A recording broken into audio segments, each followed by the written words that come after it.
ball.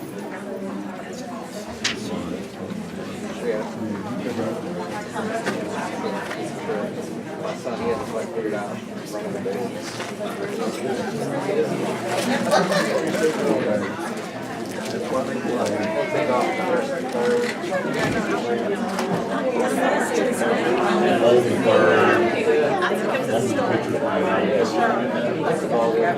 See them do it first and then get right on out into the outfield. See their buddy out there and say hello. Get the ball, run with the bat. Drop it.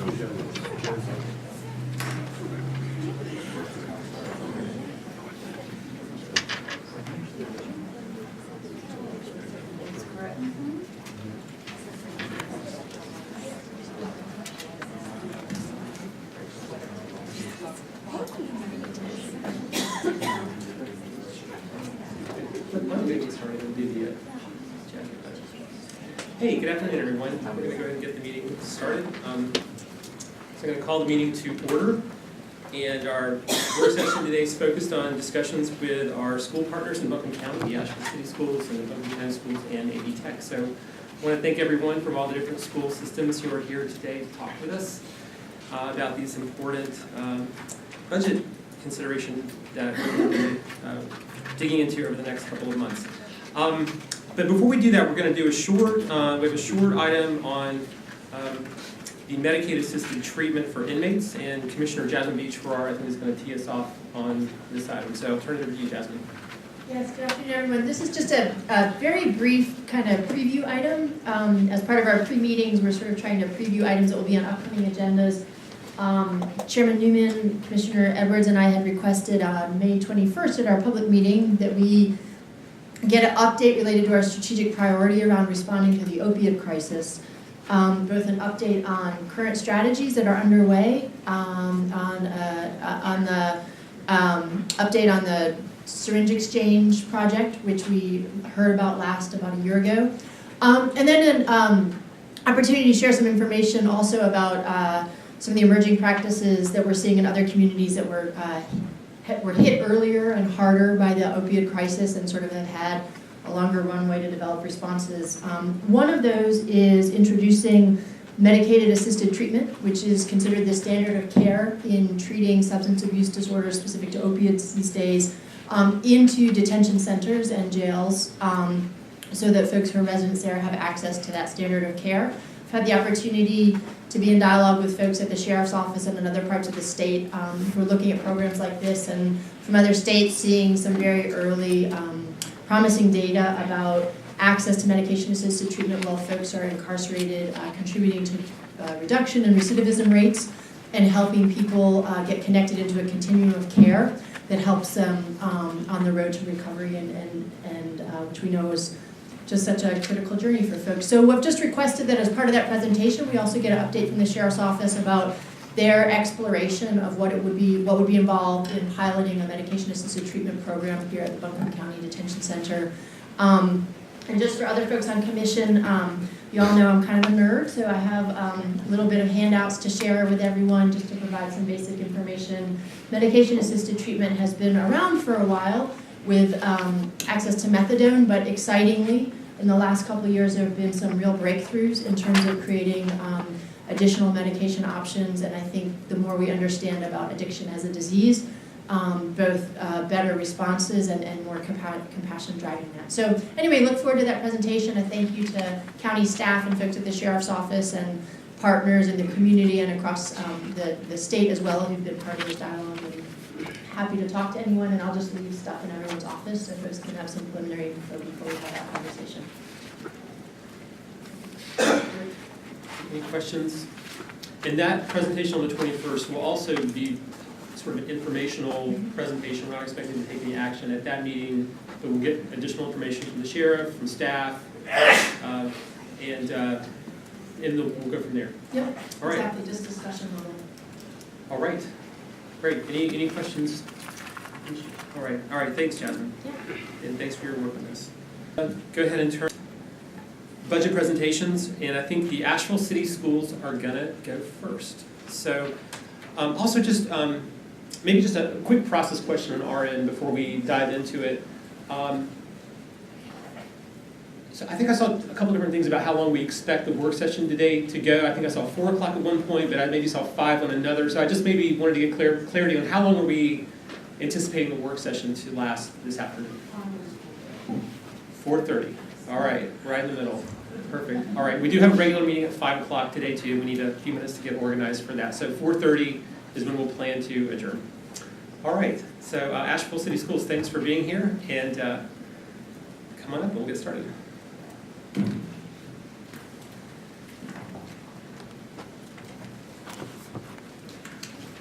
Good afternoon. Good afternoon.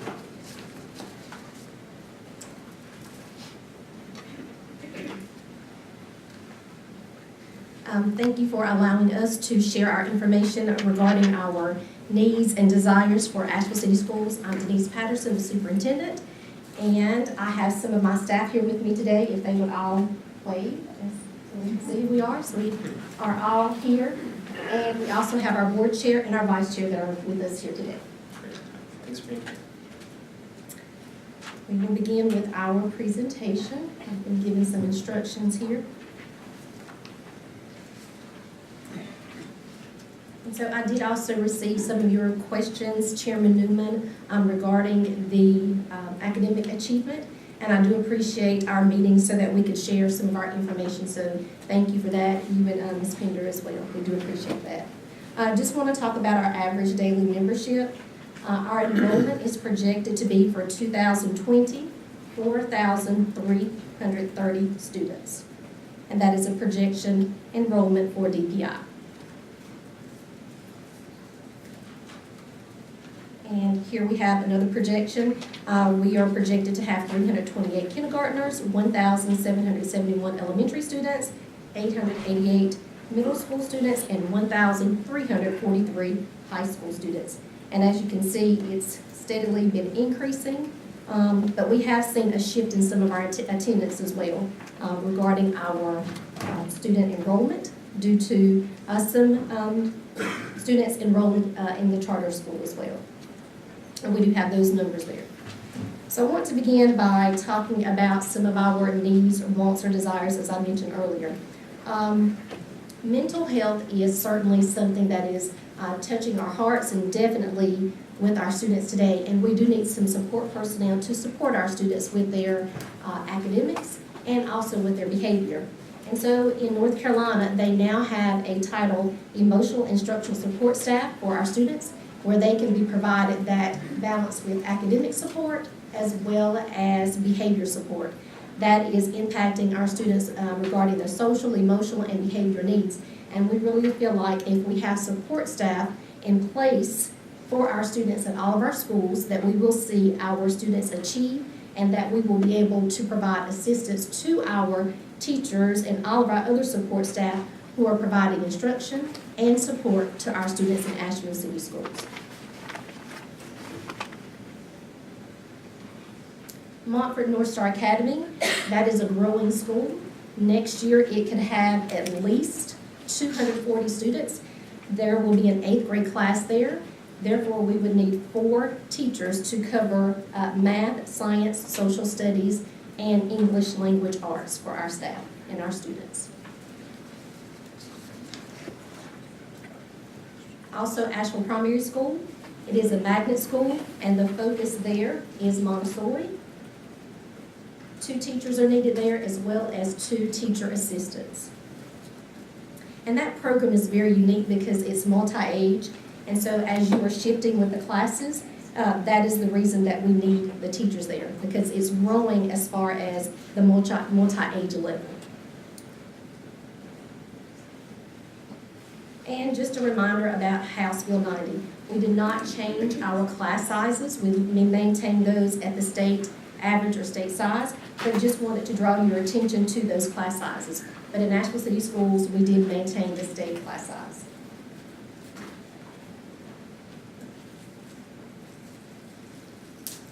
I want to share a little bit about our local projected budget. As you can see here, a majority of our budget is spent on personnel, staff, salaries, and benefits. Another portion is spent on purchasing services. Another portion is on capital outlay, and I'll discuss a little bit more of that later.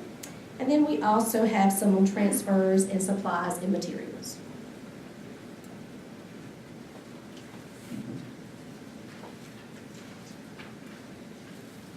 One of our major concerns that we have, and just trying to make sure that we are making the configurations regarding the state, there has been a major increase with the salary, health, benefits, retirement for all of our employees.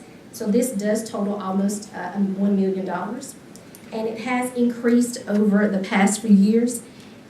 Chairman Newman, you had asked previously when we talked what were the percentages that had increased, and so we did have some information on that. I believe that might be in your packet. You did ask about that, like what was the increase, so we do have that. Our hiring incentive program, we really believe that we want strong applicants in our school district. Some areas of need are exceptional children's teachers and math teachers. And in order to recruit those teachers, we have decided to pay them a signing bonus, and we do pay that locally. So we do have a process for the teachers to receive that monies. And we have found a great benefit in having that sign-on bonus to recruit diverse teachers in Asheville City Schools. And so one need would be the EC teachers, as I mentioned, and math teachers as well. We also focus on minority teachers, but this incentive program is regarding those two core subject areas. Question. Yes. How do you determine what the signing bonus is? How do we determine it? Mhm. Our HR director's here, Ms. Hatcher, would you share a little bit about our signing bonus, please?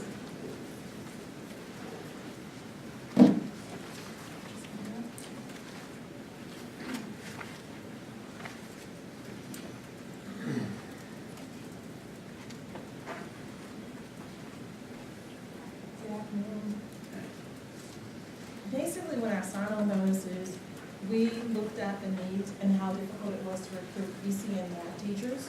So when we looked at that area, and I worked additionally with our former executive director of finance, and we determined basically what it would require to get the person here, and we came up with a $2,000 amount. Could you speak into the mic? I'm sorry. That's fine.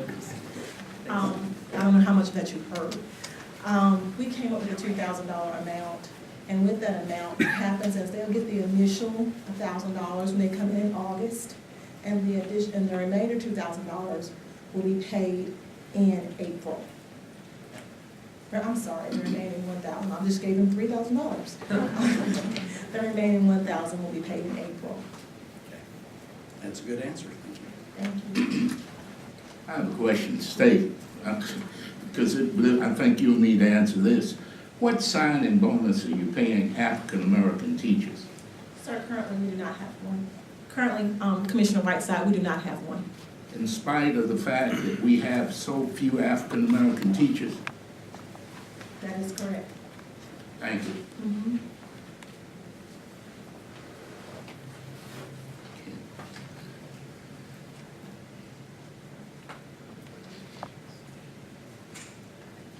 Looking at our revenue sources, just wanted to point out our funding for that. A lot of that is based locally, and as you can see, the amount for the state, federal, and fund balance and transfers. And we do access our fund balance. We do look at that monies, we do make decisions around that, so we do access that to support our needs in Asheville City Schools.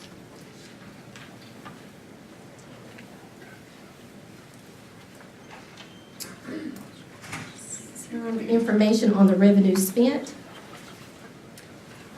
With the requested amount, that would be an additional $2 million plus. And then for the projected district supplemental sales tax, as you can see there, that's a little over $10 million plus. And then the projected sales tax, a little over $3 million. And some information from there. We realize that $2 million, the little over $2 million, that's that supplemental sales tax plus. We understand that that's money that's generated from the county and that's appropriated to us.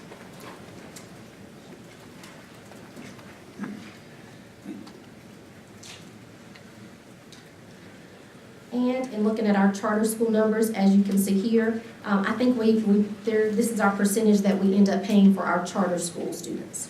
And we do have to make sure that we have a budget line to make sure that we account for that money as well.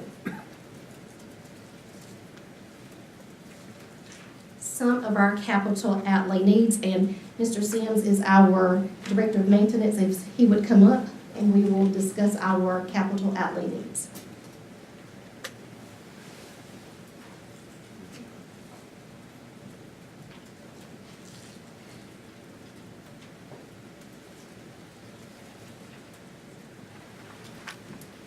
In looking at some of our safety needs for Asheville High School, we do want some more door-controlled access to our schools. We really feel like that would add an additional safety feature. And as you can see, there's that amount there. Jones Park, need to update that playground at R.B. Jones Elementary School. Asheville Primary School, the domestic hot water system, it would be needed for the entire building, and replacement of the courtyard sewer. On the previous slide, are those capital projects, are those projects that could be funded through the School Capital Commission funding source? Commissioner Newman, yeah, eventually we could do that. Yes, those could be funded through that commission, the capital commission. These are our highest needs currently, and so that's the reason that most of what you will see here is the ones that we have pulled out that needs addressing, pretty immediately. So were those, just a question, when we had our consideration at the School Capital Commission meeting, were these on that, if they were immediate needs? Yes, I think there were, and some we could do. Because I don't remember if they were or not, Chairman. Do you remember? I do not remember that off the top of my head. They obviously weren't on the project list that was funded in the last cycle, but I can't remember if they were further down the list and we just didn't have the funds to get to them in that funding cycle, or if they were not on the list. That is correct. They were down. Okay, so they were on the list. Okay. Okay. That's Asheville Primary School. Did you have any questions about Asheville Primary, those needs at that school?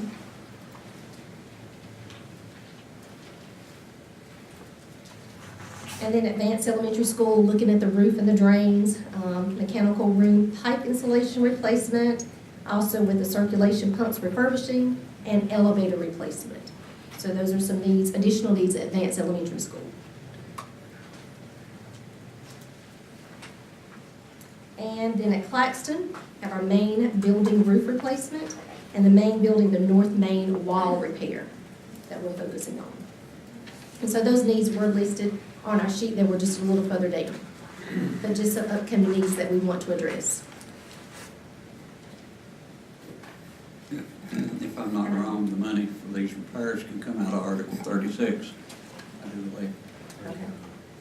That wouldn't be out of the basic county budget. It would be taken from Article 36 money. Thank you.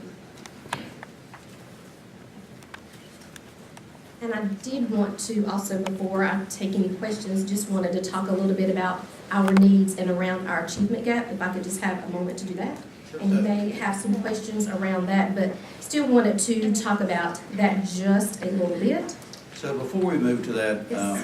on the capital, okay, let me make sure that I'm still in a little bit of whirlwind coming in just a few minutes late, but, so are you requesting those as a one-time pay for the city schools from the county budget? Or are you planning on wanting to borrow those funds, and are you requesting the county pay that debt service, or are you just asking for money? That would be our normal capital outlay projects that we would ask from the county commissioners. So that's the category that would be. Okay, so is that in the 2,090,000 request? No, that is not. So you'll get to the total here later, right? Okay. Any more questions? Let me get that added up. My students are adding that up, and we will get that added up. I did want to talk about our achievement gap and some of the things that we're doing, since there are a lot of needs around personnel, because that's very important to us to make sure that as we're addressing needs, that you understand our needs, ask and request for our personnel. You already have some information, and we've already discussed our gap that's been prevalent in our district for more than 20 years. And in the recent past 2 years, we've had a heavy focus on it since I have been here in the role as superintendent. So you have been previously sent that information. I do have some dropout information. Dr. Ayers, I believe you have that information for dropout. I just wanted to share that information around the dropout rate overall and with our minority students.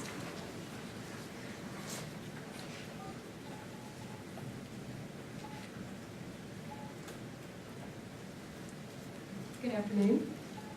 Good afternoon. So I wanted to share the information that we have regarding dropout rate for the past. I have a 20-year look at that, but specifically comparing it to other districts. So, for example, you have this linked in the document that you have. The dropout rate for 2017-18, this past year, was 1.72%. And that is one of the lowest years in the past 20 years, in the past 2 decades. Minority students for our school district, we had less than 10 on that dropout for the 2017-18 year. Looking at the previous years, in 2016-17, our dropout rate was 3.04%, so we nearly cut that in half and had 21 minority students who dropped out in 16-17. I'm going to go back just a couple more years so you'll see a 5-year trend. 2015-16, our dropout rate was 1.99%, and there were 11 minority students that dropped out in the 2015-16 school year. And then the 2014-15 school year, 2.94% students were dropped out, and that would be 12 students. So you see an inconsistency there. But right now, we are at the lowest we've been in a very, very long time, with fewer than 10 students that dropped out in the 2017-18 year. What percent is that of African-American students? You said 10, the number, but what percentage is that of the number of students in the district? It's less of the than African-American students? less than 10 students are minorities, so that would be all students of color that dropped out is less than 10. What is the percentage of the African-American students? I would have to calculate that. Because I would like to know that. Certainly. Yeah, and especially comparing it to other districts in the state. I will get that for you. Okay, The thanks. percentages you recited, that's for the student body population as a whole, Yeah. right? Right. Okay. correct. And so is that for the, calculate that, is that for all the 12th grade? Is that what you're saying? Yes, that would be Asheville High School and Silsa students, our 2 high schools. So in terms of when we say the percentage, though, that doesn't just mean the percentage of seniors. That means the percentage of students, right? So most students drop out, when they're in high school. So it's not that's not a percentage of seniors, unfortunately, Correct. right? That's a percentage of the That is correct. entire student It's body in any given year. All that drop out, no matter, regardless of From, grade. from first grade to 12th grade. Correct. Well, Though you see primarily students don't drop out until 8th grade or up. right. So if you have, I guess I'm just trying to back into sort of like what's the percentage that don't graduate? You know what I mean? So if you're saying you have 12 different years, Right. any of those years you could drop out, and you have a 1.99% chance of dropping out that year, whether you're in first grade or 12th grade. Of course, mostly it's 10, 11, 12. So you have to take the number and then multiply by 12 to kind of get a sense for like how many of those older students, are dropping out. And So would you like for me to find the information that is only the seniors that are dropping out? Is that what you're requesting? I just want to clarify. As well as just the African-American students? Now, let me ask a question. Unless it's changed now, they can't drop out of school until they're 16 years old. Has that changed? No, that hasn't changed. Okay, so nobody would drop out until 16, right? Correct. Okay. Okay, but the percentages are looking at the entire student body, not just those of the older students, right? I'm just trying to figure out what the statistics of the percentage kind of. Oh, I see what Yeah. It's 1.72% of all students age 16 and up. Right, Is that correct? That All- is correct. right, yeah, yeah, Not, Is that right? not of all students. yeah, yeah. Just of 16 and up. 16 and up. Right, because only students 16 and above can drop out. Okay, Yes, so that's So I that, think, so if we can just get the percentage of, we know the raw number of students of color that are dropping out, we can just convert that into a percentage. Percentage of the students. That would be great, then we have to compare it. Thank you. Great. And Chairman Newman, we would also have this document available to you, so you can click on the links, so we can make sure we send it to you or Ms. Barnett or whomever, and you can have access to all of that information if you would like it. so Chairman, let me ask you a question. We're gonna be here till 4:30, right?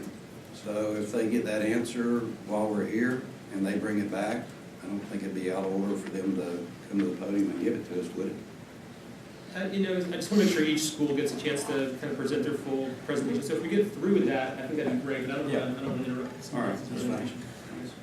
And I'm watching my time, so I'll jump to some of the things that we are doing to address our achievement gap. But I knew you wanted that information because those were a couple of your top questions. Some of the things that we are doing in Asheville City Schools to address the gap, we do have an equity plan. Our district equity team, we meet at least twice a week, sometimes it's once a week, but here lately we have been meeting a couple times a week to discuss equity and place some actions around that.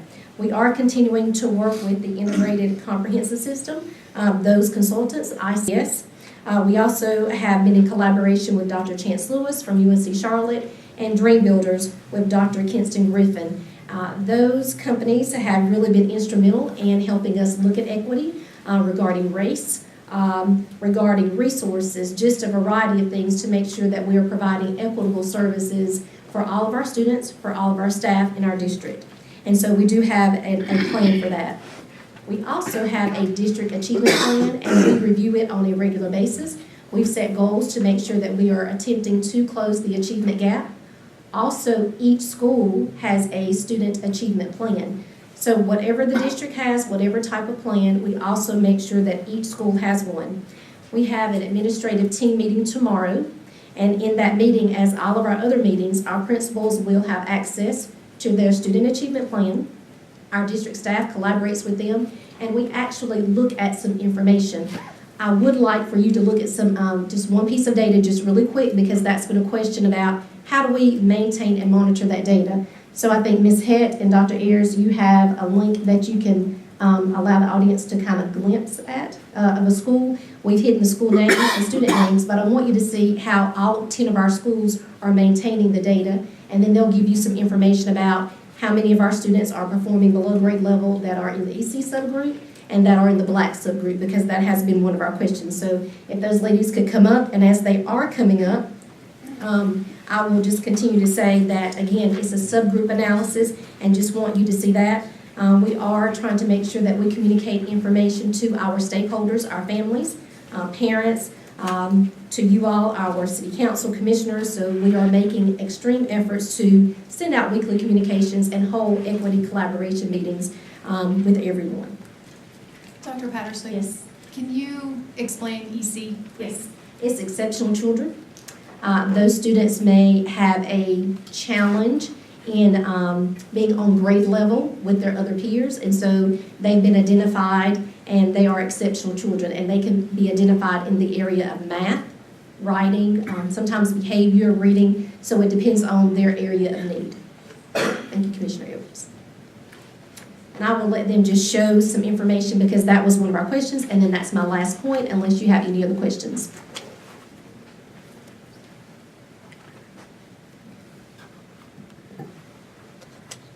Good afternoon. I'm not sure exactly how to connect my computer to this screen, so You're looking in the wrong direction. Here we go. thank you. No.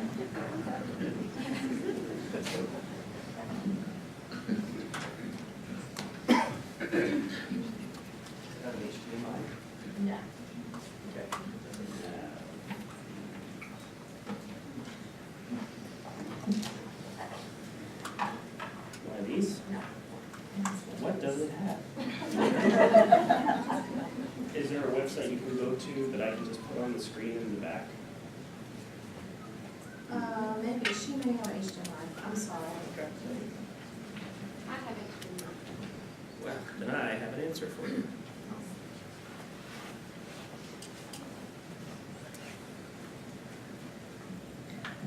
I can talk while we're transitioning so we don't waste your time.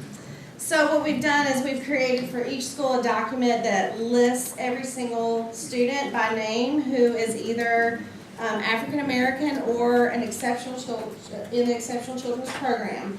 And what we have is all their historical data and then the projection of what they're projected to perform at the end of the school year. And then we've also added any of their other categorizations, if they're academically gifted, if they have a 504 plan, their attendance rates, their suspension rates, etc., so that the school teams can sit down and look at each of those students individually through a comprehensive lens of their historical data, and then they enter what they're doing for every single student so that they can see, is there a child who may have fallen through the cracks in terms of interventions and support, or are there students that have things in place that maybe are not as effective? So it's allowing the schools to look really at the individual level for both of these groups of students.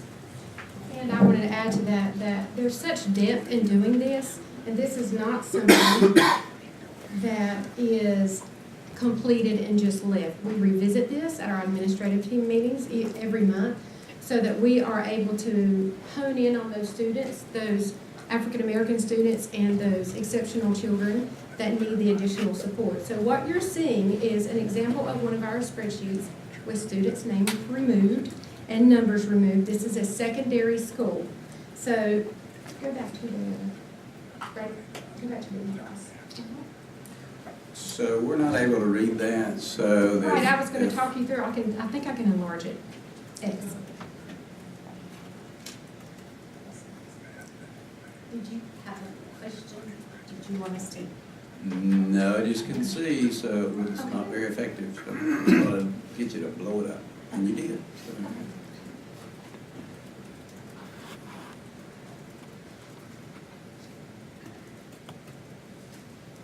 So you will see, I'm just going to look at student number 4 because it's the one on the top, that student is an African American student. They are also in the Exceptional Children's Program, and they're labeled with an LD, which is a learning disability. They need additional support. The next data that you see is a projected probability that the state generates, saying how likely it is that they will pass the end of grade test, and you have that probability. Okay, hang on just a minute. Yes, sir? Okay, so take me back, since you're in the mic, take me back to, put me on number 4 again. Okay, which one is that? That's there? Okay. Yes, sir. All right. So this is a male Got it. African American student who is in the Exceptional Children's Program, Okay. a 7th grade student. Okay. And then that category that's EVOS, math and reading, that is what the state is projecting, the probability that that student will make a level 3, which is passing the end of grade test. So you see that projected probability. There's a 3% chance? Yes, sir. In mathematics, and the 64.3% chance of making a level 3 in reading. The next sets of So data. let me ask you a question. So, I mean, that's 3% in math. So how do you translate a spreadsheet into, what are you doing for that kid? That's what we're going to share with you is further on over. I'd love to share that with you. So we're monitoring the progress of the student throughout the year with these assessments called NC check-ins, and they are from the state, so they parallel what the end of grade testing looks like, and they are taken quarterly. So this student in mathematics, this is the percentage of correct, so 16%, 0.32%, and 20%. Now, you may be thinking that student is not making progress, but mathematics is a little different because you're assessing different goals each quarter. So you can't compare the first one to the second one. Reading, on the other hand, should be fluid because they continue to work on the same reading standards throughout the year. This student is scoring in the 50s, 60s, and the last NC check-in, this student scored a 90%. So you see that the interventions, some interventions that we have with this student seem to be very effective. I would say they appear to be effective in the reading, That's accurate, yes. but I'm not seeing they're effective at all in the math. Am I accurate, or I'm not trying to put you on the spot at all, I'm just That would be an trying to find out, accurate how do you provide help for this young man? And so if you can, as you go through this, if you can speak to that, Sure. and maybe real examples or something that would be helpful. I actually have a question, I think we'll circle around to this.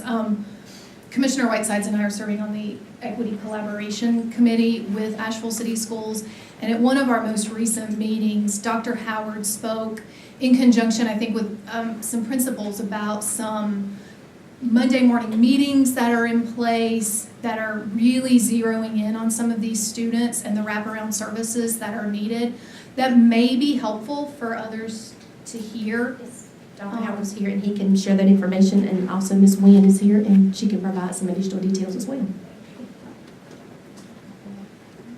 while he's coming up, she'll talk about Melissa Heck will talk about the interventions, and then Dr. Howard can talk about the wraparound services. Thanks so much. So as you see, the next column is about the interventions, and this student is getting inclusion math services as well as some social emotional support.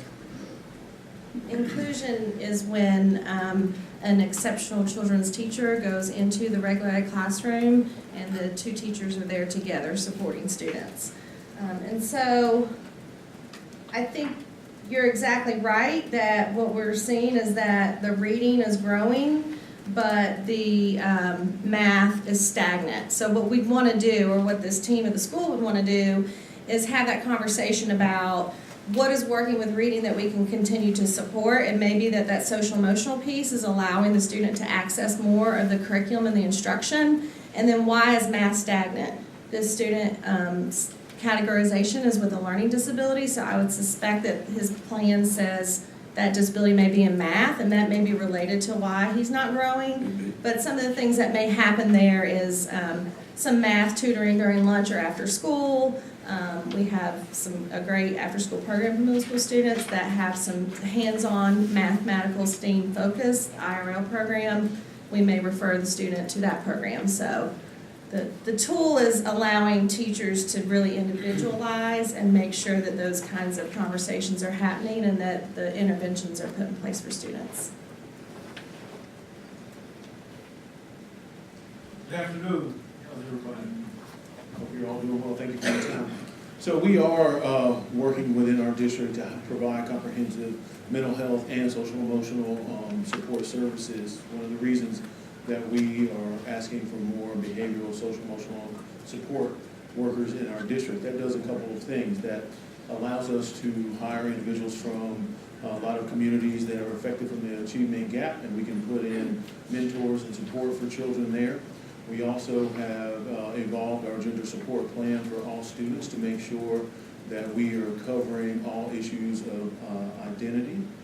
We also are working with our Buncombe County DHHS and our partners, Family Preservation Services, to provide comprehensive mental health services, and to stay coordinated with DSS. As we all know, we're very married, and when kids come into crisis and there's issues, we have to work with many agencies to provide that wraparound service.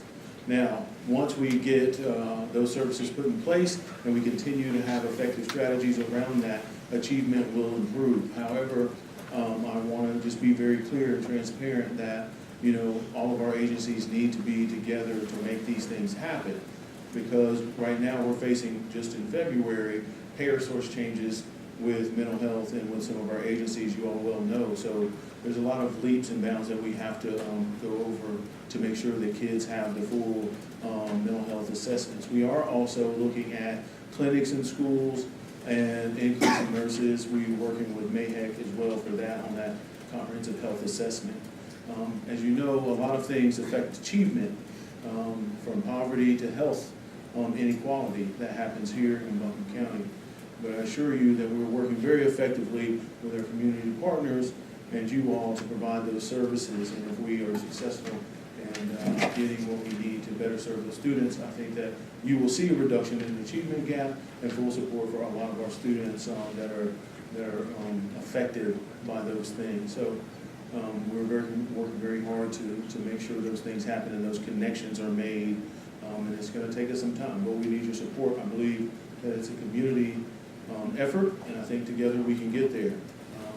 We're small enough, we're big enough community to make things happen for all kids. Thank you. That concludes our presentation, unless you have some additional questions. I know we shared some information that we needed, but also I wanted you to know and understand what we are doing to address our academic achievement gap. And it takes all of us to get this done, and we do appreciate your support. Thank you very much. I have one last question. It's just more of a statement. Anything doesn't really require, I don't think, a response back. Have you looked at, I would just encourage you to look at other models. New City Christian School is one that is, I think, has been very successful in addressing the achievement gap and just looking at other models, working together, getting outside of whatever's considered normal when you're trying to meet these needs. So, thanks. Thank you for that recommendation. I also want to say thank you to you and to Ashley Michelle Dublin. I feel completely aware of what is happening in the district with the increased communication and transparency via the communications department. So thank you so much for that effort. I feel like I have a great handle on what's happening in the schools. Thank you. I have one last question.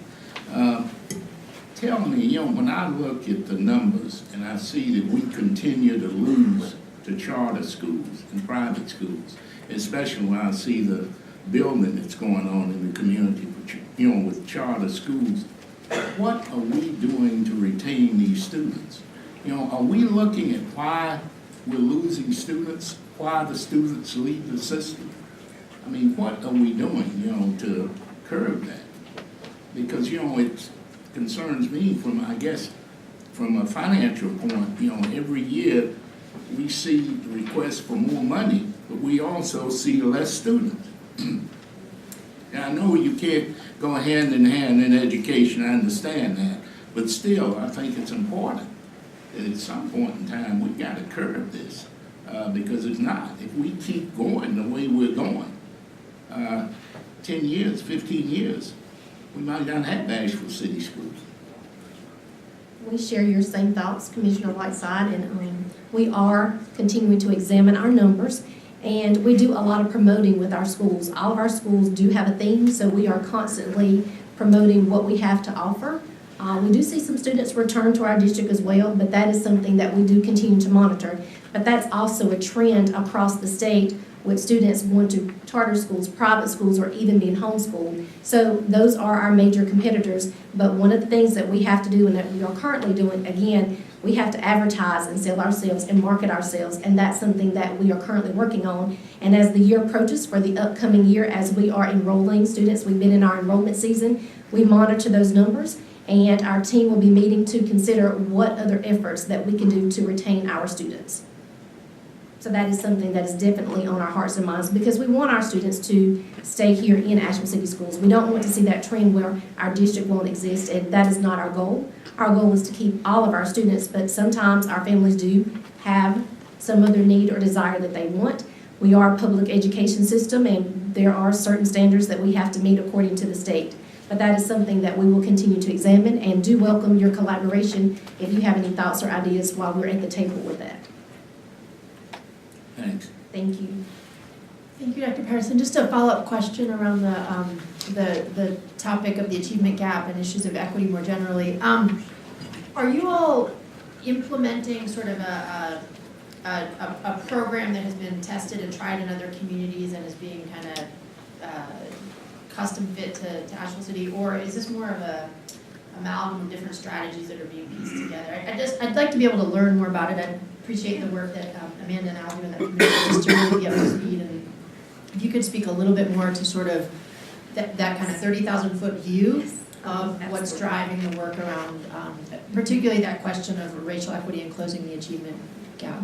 We have researched other districts. That is something that we always do and look at different programs. But as far as looking at one school district and what they're doing and modeling after that wholly, we haven't done that exactly, but what we do is take components from some of those school districts and see what fits in Asheville City Schools. So our next goal would be to visit other districts, other schools that have our same different demographics, like needs and challenges, to see what we can learn from those districts who are excelling. So that's something that we do like to look at, but currently not a particular model, but some of the pieces of that model that we are looking at. For example, some school systems have after-school programs in all of their elementary schools. That's something that we are very interested in. While we do have some programs, we're looking for something consistent that will meet the needs in the area of, for example, math, and that will provide our students with transportation, and something that will be able to occur during the school year as well as in the summertime. And we have seen some other districts that are currently implementing some of those enrichment programs, and that is something that we would like to explore even more. We do realize all 6 may not be able to have it at one time, and so we realize that maybe we'll have to try 1 or 2 schools to implement it and figure out that funding, and then the next year consider some other schools to add on. But that's one model that most elementary schools have, is that component of enrichment in the summertime and also after school. So you have that continual learning in the process for all of our students. Thank you, and just a quick note, earlier today, Commissioner Presley and Whitesides and myself and some folks in this room were at an early child education committee meeting. And I was excited that we're starting to have a similar sort of mirror conversation at that level as well, in terms of thinking about from the earliest days that kids are getting access to education as young toddlers and as infants even, is how we're thinking about and centering these questions around equity and particularly kids who've been exposed to trauma early on. So that by the time they are entering kindergarten, hopefully every child in Buncombe County has had a chance to have the support they need around those issues. So I'm excited at the level of commission and the way we're partnering with different local institutions to be seeing some more opportunities to kind of be connecting these dots, and having hopefully more of a consistent through line as we look at these. So thank you for the work y'all are doing. Thank you, we appreciate that. So, as expected, we are not going to have time to talk about all the different parts of the budget in this one meeting. So, a couple of questions. One is, and you've touched on some of these things, but would it be possible for us to ask for you to provide answers to the questions that I submitted to the schools in writing? Yes, I do have that available. Who would you like for me to send that to? You can send it to me and I'll make sure we circulate it. And we have that ready right now, so we will push the button on that at this moment. Okay, great, thank you. You know, and we may very well need to, carve out additional time if there's additional discussion. I think that, the one thing that I really, at a high level, would like to kind of come out of this budget process with a better understanding of is, usually the budget processes I think we have with our schools, and, it's not that different with our different county departments, is because a lot of what the schools and government has to do is a lot of what you did last year, right? A lot of stuff is just kind of keeping the operations going. And a lot of the budget attention goes into, what's different? What are we going to do next year? Are there some new programs that we want to do? Here's what they would cost. Here's the justification for them. And we spend time talking about those different items. But, one question a lot of people in the community have asked me as it relates to the city schools is about the supplemental funding the city schools get, because it's a very significant source of funding. We're fortunate to have one of the best funded school districts in the state of North Carolina. And so I would really like to have a better understanding of, just at a high level, what does that additional local funding really enable the city schools to do that others, similar school districts just can't do. And I think we all understand parts of it, but rather than just kind of talking about a few of the kind of new things that we want to do and things like that, I would really like to have a kind of a good understanding of what are we doing as a district now with the supplemental funding, compared to other districts that don't. Because again, people have asked me that, and I said, that's a great question. And so I'd really like to dig into that. So that's one part I'm hoping we can get more information on. All right, commissioners, do you have any other questions before we move on to the county schools? All right, Dr. Patterson, thank you very much. Thank you, and we look forward to more meetings and collaborating, so I would love to set up another time for us to meet with some members of your team, and we can certainly explore all the questions that you've asked, but as far as the information, the other 9 questions that you have, I can get that to you right at this time. Okay, Thank you.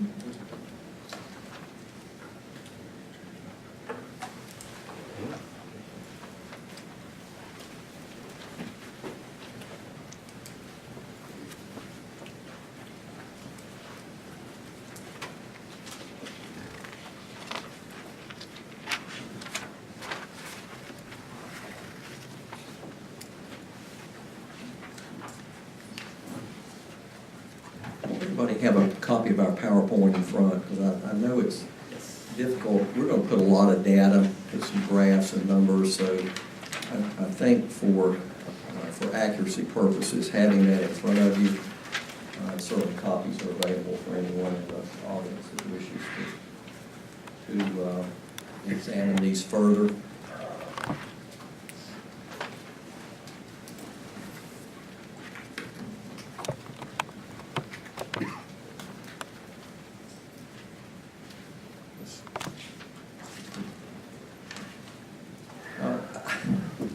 I can't help myself, 30-plus years, sitting back and listening to some of the most recent questions asked of Dr. Patterson, specifically focused on some of our most challenged students in our school system. It doesn't make any difference if it's Asheville City, if it's Buncombe County, if it's McDowell, if it's Henderson County. And I've got to say this, there's no easy fix. There's money that can be spent that's flushed down the toilet. It's going to take a lot of effort. It's going to take resources. It's going to take interventions. Dr. Big E, I know him as Big E, is exactly right. You got to look at those kids as a whole person. Don't just pull the academics out. You look at an EC child, Mr. Belcher, you had a good question there. And the chances of proficiency of him scoring a certain score on a test with one seated test administration. That's not what it's about. It's how are you growing that young man, because every child, regardless of the challenges that they face, you can grow them. And nothing takes the place of teachers in those classrooms, teachers like Paula Dinga at an elementary school, that meets on a daily basis and looks at data. It's no different in Asheville City than Buncombe County, and tries to identify what do we need to do to help that young person grow. They may not reach the proficiency that a gifted student will on the test score. I mean, that's reality, but they can grow. So again, I apologize, I'm off soapbox. Thank you for allowing us to present this afternoon.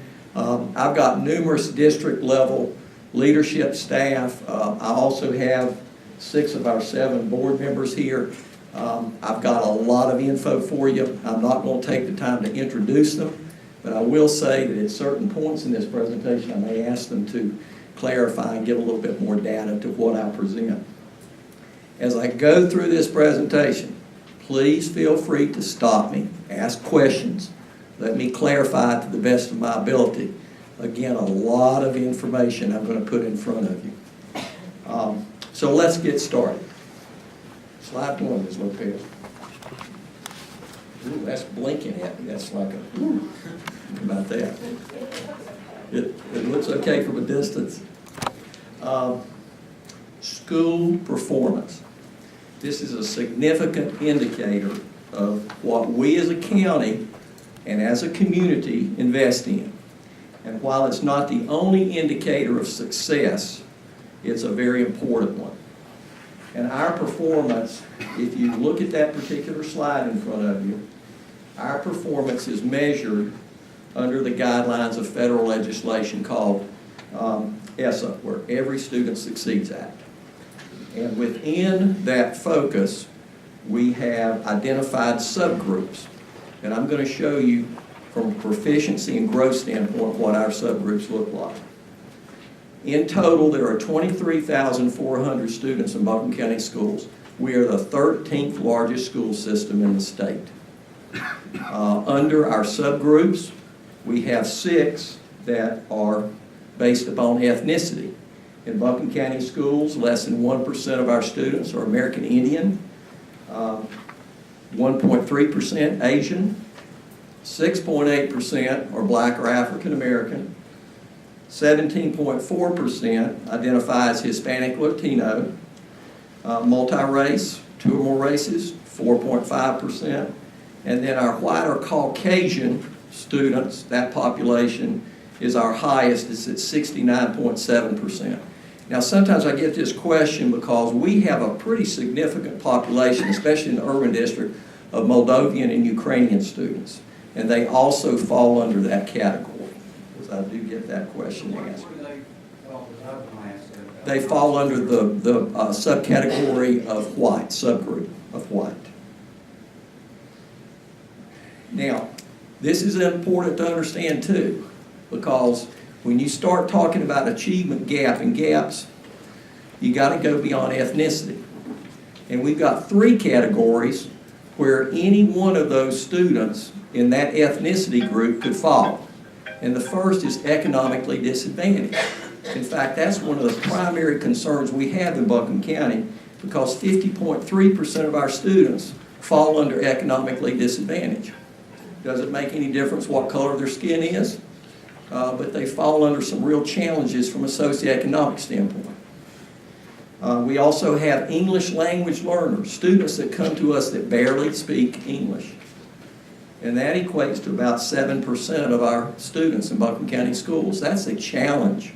Talking about support and resources, not only for those students, but their families.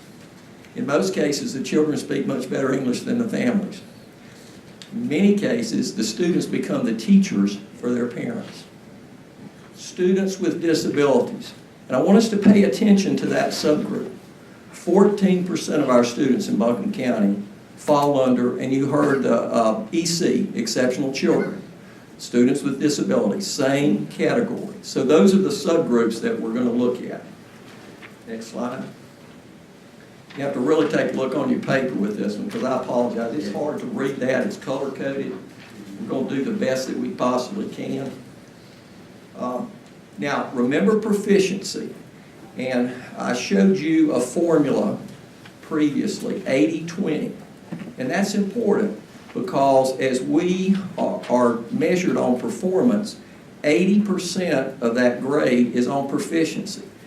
Proficiency I would measure with you if I walked up and handed you a single test right now. In most cases, it's done at the end of the school year. We're almost close to the end of the school year, so testing is right around the corner. Not growth, not improvement, but just one-time proficiency. So when you look at that, what you see is, well, first off, let me talk about the green line, because that's our English language learners. I just talked about that group. You see a spike. The reason we'd love to take credit for that spike in improvement, but the reality of it is the federal government changed the category, changed the guidelines for the category. So it's a different set of students that were tested under that category that last year. But they did have a nice spike in performance.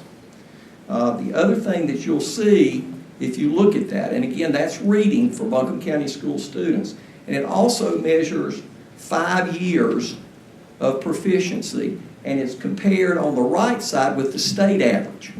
So you've got comparisons right there in front of you. You'll note that our white and black student populations, both of them, perform just under the state in reading. That's something we're looking at very closely with our specialists at the district level, which then translate to what's taking place in our professional learning communities in each school, especially at the elementary level. For the total number of students in Buncombe County, for the subgroups of male students, female students, Hispanic students, and the economically disadvantaged students, we perform higher than the state. That's good. But again, we've got some challenges. And consistent, though, and this is something that's going to hold true not only in Buncombe County, but across the entire state. And again, when we start talking about gaps, what I would say to you is one of the greatest gaps we've got is with our students with disabilities. Because across the state, they score the lowest in terms of proficiency. Now, I'm going to show you some growth figures that are much more optimistic, but that's a challenge. Now, I'll also tell you that there's some philosophical issues that go along with that, because the most serious learning disabled child that we have, or that you have in any school in North Carolina, is held to the same standards as the academically gifted. Now, is that fair? But on proficiency, that's what we see. But that is a challenge. We can't forget that. Okay, let's move on to the next slide. In math, proficiency is similar to reading. The majority of our subgroups are either similar to or they exceed the state's average performance, and that's over a 5-year span. And again, check the comparisons, Buncombe County on the left, North Carolina on the right.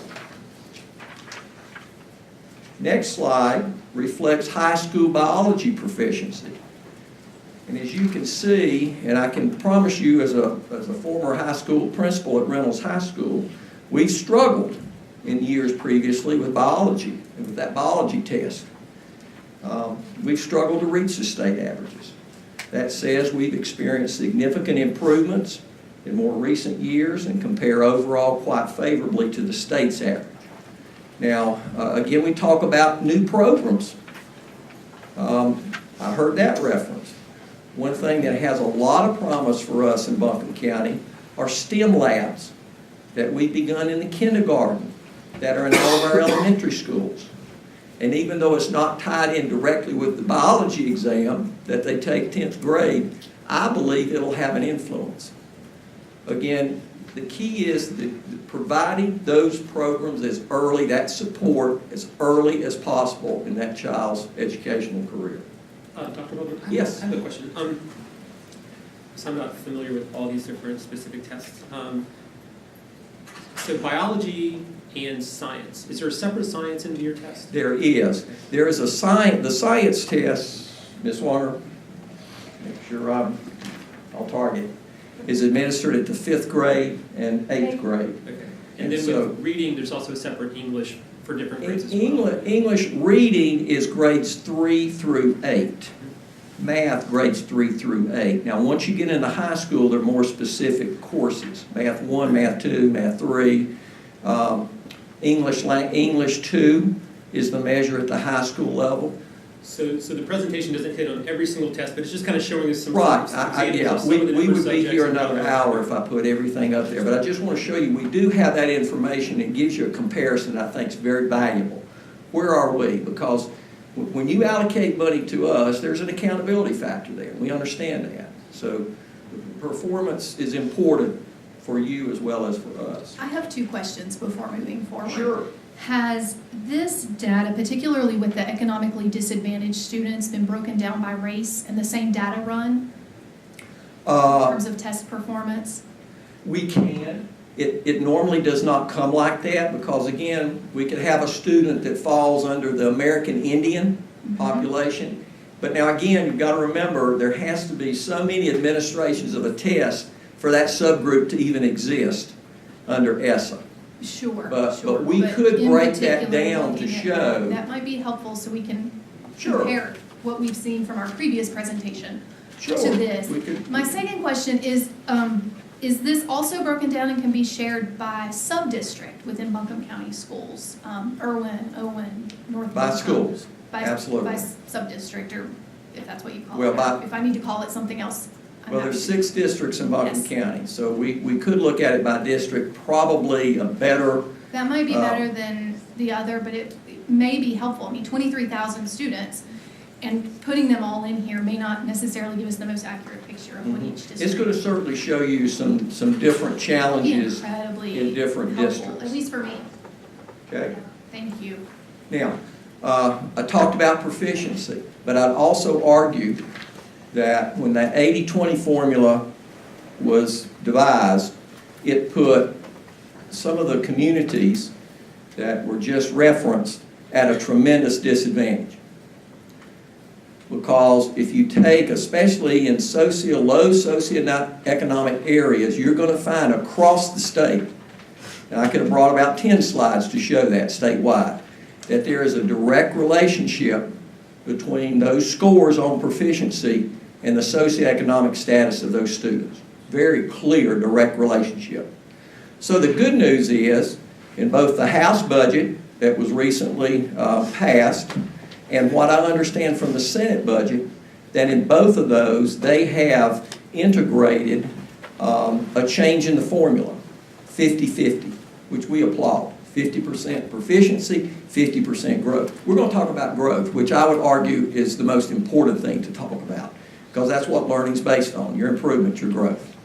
Also, the formula itself is changing 50-50, but the scale, the 15-point scale, the law in place right now shifts that to a 10-point scale, which would have significant results across the state. Again, within both budgets, my understanding is that 15-point scale is being etched essentially in stone permanently. So those are good things. Back to growth by subgroup.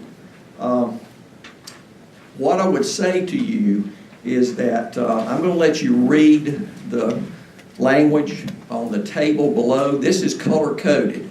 This is one of those fun slides to look at, because if you get lost in the words, you can always just go to the colors, because it tells you all. Let me put it in simple Tony Baldwin terms.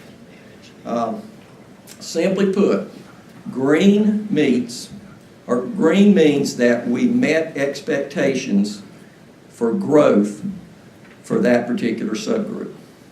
Blue means that we actually exceeded what we expected for growth or improvement for that subgroup. And red, I got cautioned by my leadership staff not to say red is bad, so I won't. Instead, I'll say red is not what we hoped for. So that gives you, again, and we're looking at reading. And again, this is across the board in Buncombe County, measures grades 3 through 8. And you can see, again, and this is 2017-18, this is the most recent growth that we have, growth scores we have. Let's move on to math. And that's for 1 year. That's for looking back. That's for the 1 year, right? Our most recent results. On math, 5 of our subgroups achieved expected growth, and 6 of the subgroups actually exceeded expectations. We're extremely pleased with what's going on in math education. And I think a lot of the credit, Ms. Swanger, really goes toward instructional coaches and what's taking place in terms of our math curriculum at the central office level, all the way embedded into the classroom. Ms. Swanger, do you agree? Correct. Anything you want to add regarding math? I think having professional development inside the classroom, that one-on-one support has made a huge difference in our performance, and I hope to continue that. My mom taught math for 42 years. She'd been so proud to hear me say that. She's no longer with us, but I know she heard it. Okay, let's move on to science. And again, Chairman Newman, that is grades 5 and 8. That's actually shows that 6 of our subgroups grew according to what we expected, and 4 of the subgroups grew beyond those expectations. Again, we're seeing some good things in both math and science, and that's important because one of the primary emphasis that we place in our curriculum is on STEM education. And I think we'd all agree, even from an economic standpoint, that STEM is extremely important. So some good results there. But understand, growth is different than proficiency. So when you're looking at that student, what are you expecting? Are you expecting every student to score 90 to 100 on that exam? Or are you looking for the growth of that student at the beginning of the year to the end of the year? I tend to believe growth is important. Okay. Next slide is a summary statement, or a summary slide.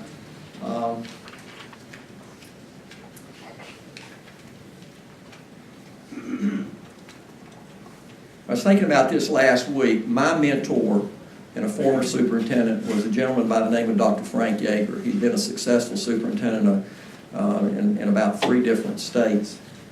And he used to describe the performance, because I was a young assistant principal at the time, and I heard him to talk about Buncombe County schools in economic terms. And what he said was that our school district represents a moderate financial investment. And I know you guys are sitting up there and saying that we do a whole lot more than moderate, but I'm talking about total, federal, state, local, moderate financial investment that produces high returns on that investment.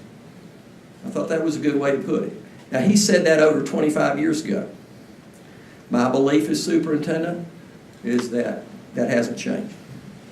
We continue to put or to provide good returns on that investment. I'm going to let you read through those. Again, it's a comparison of the state to Buncombe County. And remember, the grades are based on that 15-point scale, and they're also based on that 80-20 formula. Now, I would also tell you that this would look, as far as our D schools, our 3 schools that receive Ds, that had that formula been shifted to 50% proficiency, 50% growth, those Ds would be 0. But I'd also tell you that the 3D schools are 3 of the highest socioeconomic challenge schools that we have in the entire county. So I've asked this question, I guess, before about, so how would that change a school like Johnston? Just being specific, it's just a great school, and it's got 40 different nationalities, and and a great committed team over there, and I know that they have had the scoring system's been kind of difficult for them. That's a great question, and I would tell you that Johnston is one of those D schools. Has been now for 2 years in a row. And you've been inside Johnston. Absolutely. I know that. In fact, I think Mr. Presley's been inside. Mr. Whiteside may have been. You've been in there. Quite a bit.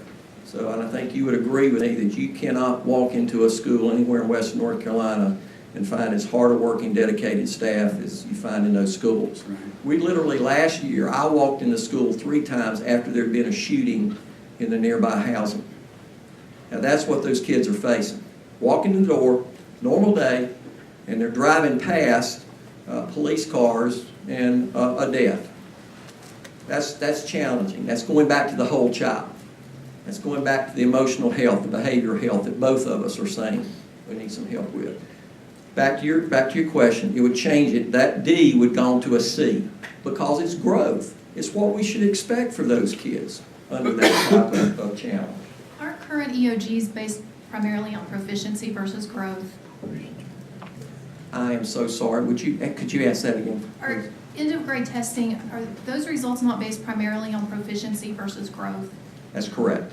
So what I'm hearing, I just want to clarify, is that these numbers would look different if you focused on what the state shows right now, which is proficiency.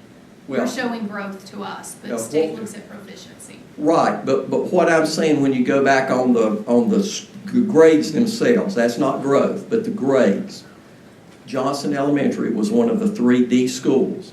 Had the formula changed for the grade itself, which is primarily 80% proficiency, 20% growth, was it 50-50, that D would have gone to a C. But what are you showing us now? Where does proficiency fall into this? I'm not sure. Right. Right now, what you're looking at in terms of the grades, what you're looking at is performance based upon that formula, 80%, 20%. And I hear you. I understand how important growth was. My husband taught math, and growth was his stellar success. I understand, but when I want to be able to compare apples to apples when we're talking about proficiency and growth between the 2 school districts, and I'm just trying to wrap my head around. Well, it's no different in Asheville City and Buncombe County. They're under the same type of evaluation system as we are. Right. What you're seeing on that slide is based upon grades, and you can put any school system you want in North Carolina there. It's based upon 80% proficiency and 20% growth.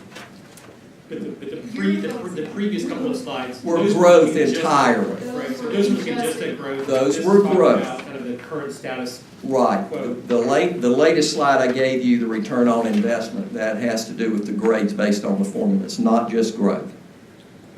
Right. Does that help? Okay.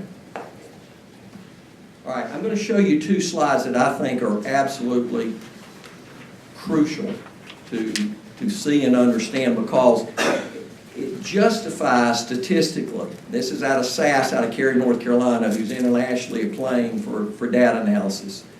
What it did is it took state data, and over the years, you have, and I want to say this up front, you as county commissioners have significantly improved our ability to recruit and retain quality teachers. Why? One of those reasons, you've generously allocated local supplements to our teachers. These slides demonstrate how important that investment is. Now the two line graphs that you see represent reading performance of two different populations of students across North Carolina. This is a North Carolina slide. This is not just Buncombe County or any one system.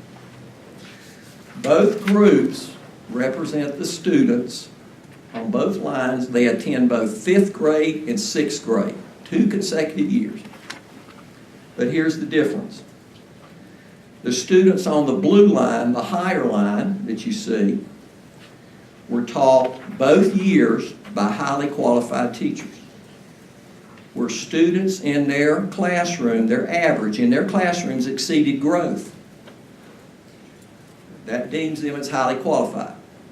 The lower line represents students who were taught in 5th and 6th grade by teachers that failed to meet expected growth. Okay, so you have two different, you have actually two teachers on each line. The two on the upper line, highly qualified. The two on the lower line did not meet growth. Now here's the important takeaway. Because when they followed up that research with those kids, when they left 6th grade, what they found out was that on average, the students on the lower level, the red line, never caught up on average with the students on the blue line in reading. The impact of those 2 years with highly qualified versus not meeting growth. And so this is another way to look at a gap. It also is a way to say it is absolutely crucial that you have quality teachers in your classroom. Because again, you can have all sorts of interventions and programs, but it's that relationship, that teaching ability of that person in the classroom. So I thought that was pretty significant. And again, that statewide data shows the importance. We go to the next slide. Dr. Baldwin? Yes, sir. So this is 2012 and 2013. Mm-hmm. That's the most recent we could pull from SAS. So since 2012 and 2013, we have expanded the intermediate school model in Buncombe County. It'd be interesting to see how the 5th and 6th grades together. It'd be interesting to see newer data and how that is affected.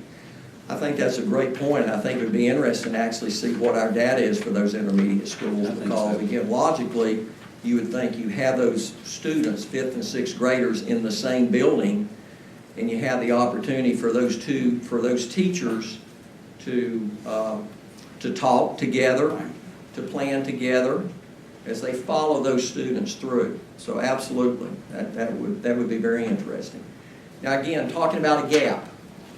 What they found out in terms of math, same thing, 5th, 6th grades, top line, highly effective, highly qualified teachers. Bottom line, 2 teachers that 2 years in a row that had failed to meet growth. And what they found out was when they followed these students, that the students on the lower line never truly caught up in math to those on the upper line. So again, it tells that, it underscores how crucial it is to make sure that we not only hire high-quality teachers, but that we continue to provide professional development training for them. That's hard to do because time is a challenging thing for us. Okay? Dr. Patterson provided you a very similar slide. Over the past 5 years, we, like many school districts across the state, have faced decreased enrollments. And on average, each of the years, again over the past 5 years, we've equaled a loss of about 1.5% of our students. Now, while our total still remains over 23,000 students, that decrease represents a reduction of predominantly state dollars. Mr. Whiteside's referenced that. And here's the current impact. That loss of students for this current year resulted in a reduction of $658,959 state dollars. Now, if you equated that to a teacher salary, that roughly equates to the total cost of 7 classroom teachers. That's a challenge. And what are we doing? I'm going to talk about that later, but you can believe that we're in full marketing strategy mode. Marketing probably has never been talked about in traditional public schools on as many occasions this year than over the past maybe 20 years. It's a reality we face. And I thought you'd be interested in this. This is, again, these are state figures. I think Denise showed you something pretty similar to that. But it's a pattern that we're all facing. Alternatives to traditional public schools, school choice. They've not only impacted our school district, but school systems across the entire state. Historically, and you may or may not know this, but historically, Western North Carolina has maintained one of the highest homeschool populations in North Carolina. In fact, I know 4 years ago we had a presentation that came to us as superintendents here in this region, and we were the 3rd highest area in the state of North Carolina for homeschool education. Along with charter school growth, and the positive economy has definitely advantaged the private schools. It's a different world out there. It's a different world we face, and it has budget implications, no question about it. Any questions on that? Pretty clear patterns that you can see across the state. I have a quick question, not necessarily related to this one, and working at a community college in Marist, I don't know the answer to this. When you have a student dual enrolled, let's say at North Buncombe High School in AV Tech, does the school system lose the funding for that student, or do you still receive funding for dual enrolled students? Dual enrolled to AV Tech? Mm-hmm. Okay. Or the community, another community college? Ms. Frisbee, we retain that funding. You do retain the funding, But okay. now, if that particular student goes to a charter school, we're looking at a different. Right, I understand that. I just wasn't sure how the dual enrollment worked for funding. We really encourage that, by the way. I appreciate that. Quick question, Dr. Baldwin, and thank you for the presentation. Could you, just because there are folks who are tuning into this, and this is a question I get a lot, and I'd just love to hear you answer it kind of in layperson's terms. Walk us through your response to the question, enrollment's declining, shouldn't funding decline too? Well, let me go back to numbers with at least in my brain, trying to look at some simple math and simple comparisons. We're talking about a system with 23,000 students in it. So we approximately lost from 17-18 to 18-19 around 321 students, I think. But you got to remember, those 321 students don't just come in nice, just big packages, and all of a sudden they're coming out of one high school, so you're just draining the 9th and 10th grade. It's spread over. So what happens when you spread it over as big a system as we are, the impact really doesn't change in terms of the number of teachers that you need in a classroom.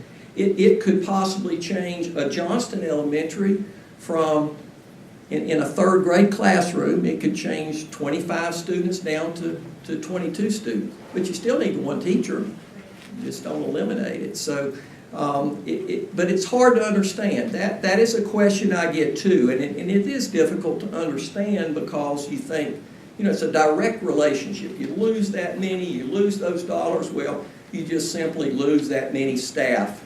Because you're going to see in the slide, 86% of our operating budget is in personnel. That's extremely high. Did that answer? Perfectly, thank you, that's very helpful. Okay. Now, this is a slide you're going to have to look at on the paper, but it's an important slide, and we're really moving toward budget. I know you have a relief on your face, Chairman Newman, when I said that.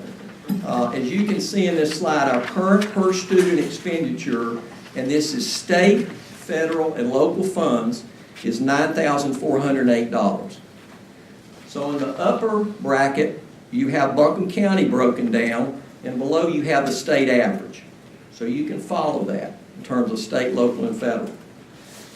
It's important to note, however, that the amount of local funding that's allocated to each Buncombe County school student currently ranks us 15th.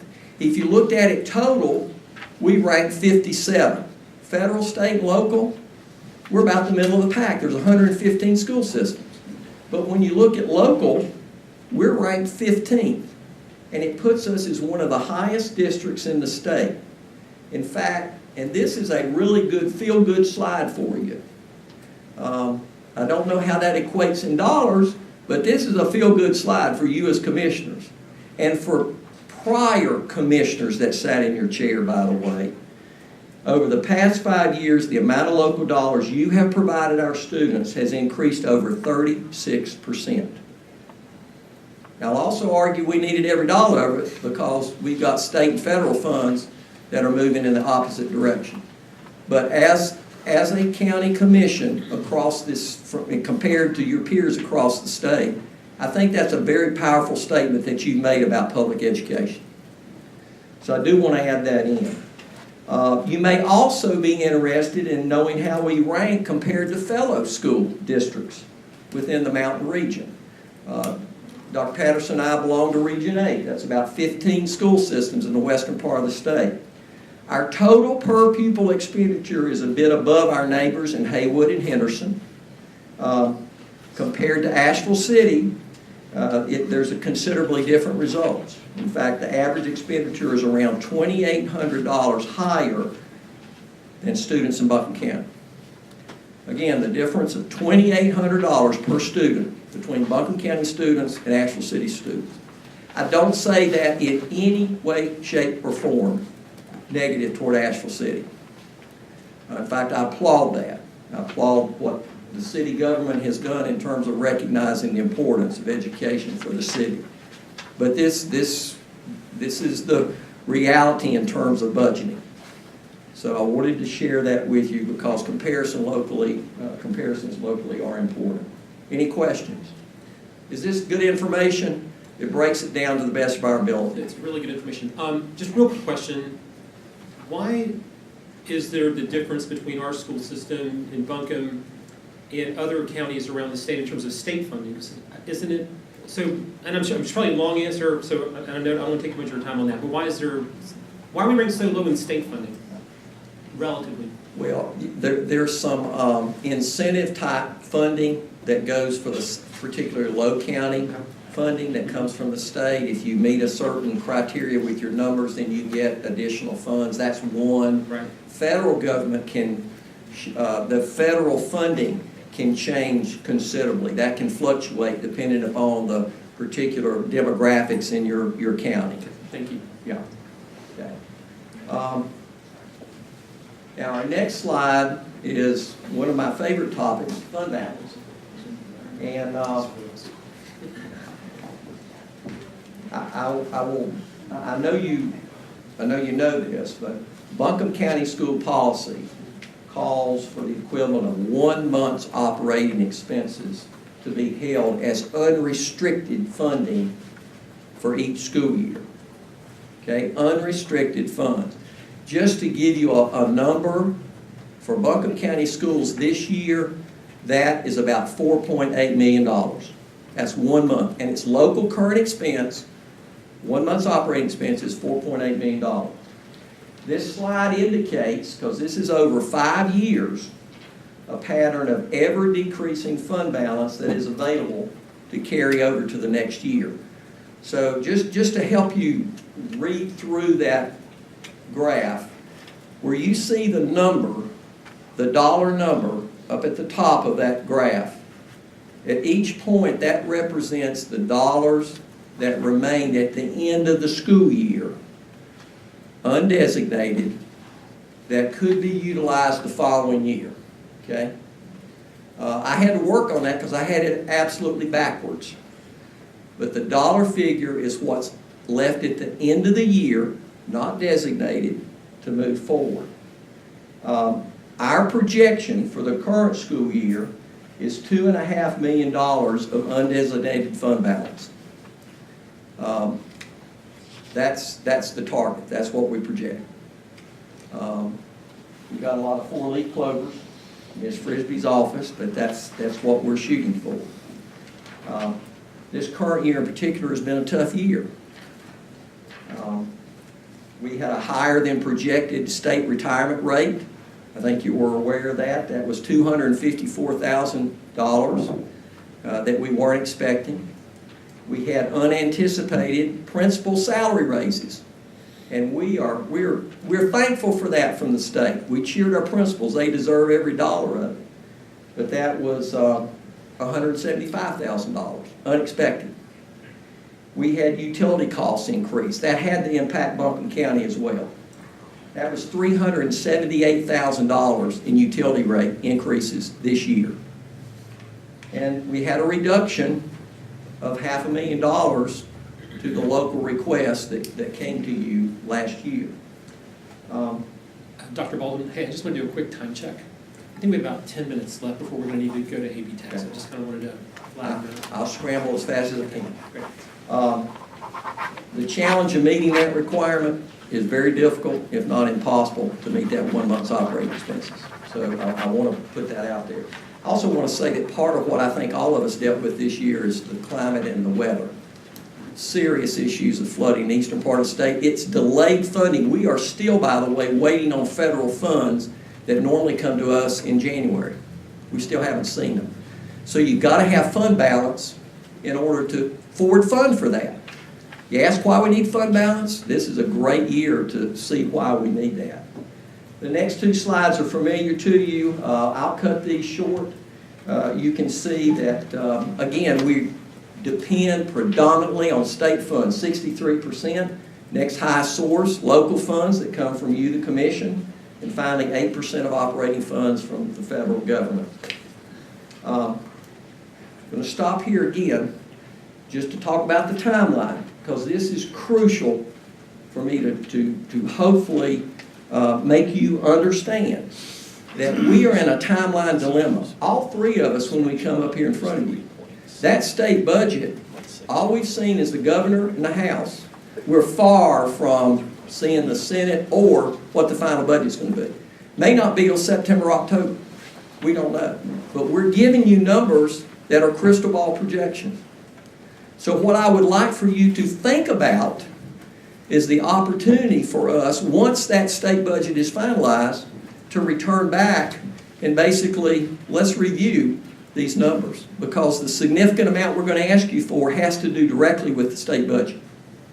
Okay, next slide's pie graph. Significant majority of operating funds. We are a people business. Human resources, 87% of our funding goes there, salaries and benefits. Okay? Page 17. All right. The next 2 slides represent our request for additional recurring funds to address any costs due to the state increases in employee salaries or contributions to health insurance and retirement. Now here's the key number to remember. 712 of our employees in Buncombe County Schools are paid through local dollars. And so the state decisions in these areas impact them.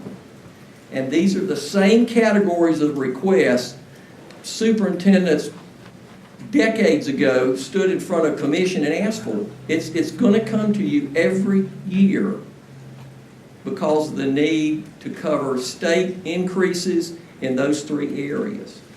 And again, it's a timeline dilemma, but you see those numbers. Let's go to 18. I want to clarify, because this is important.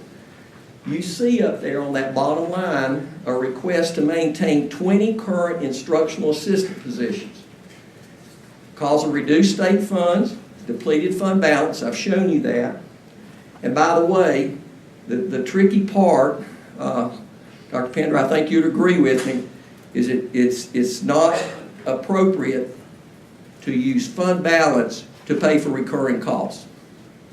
Now, sometimes that happens in emergencies, but that's not the best way to use fund balance. We've identified a reduction of 40 instructional assistant positions for next year.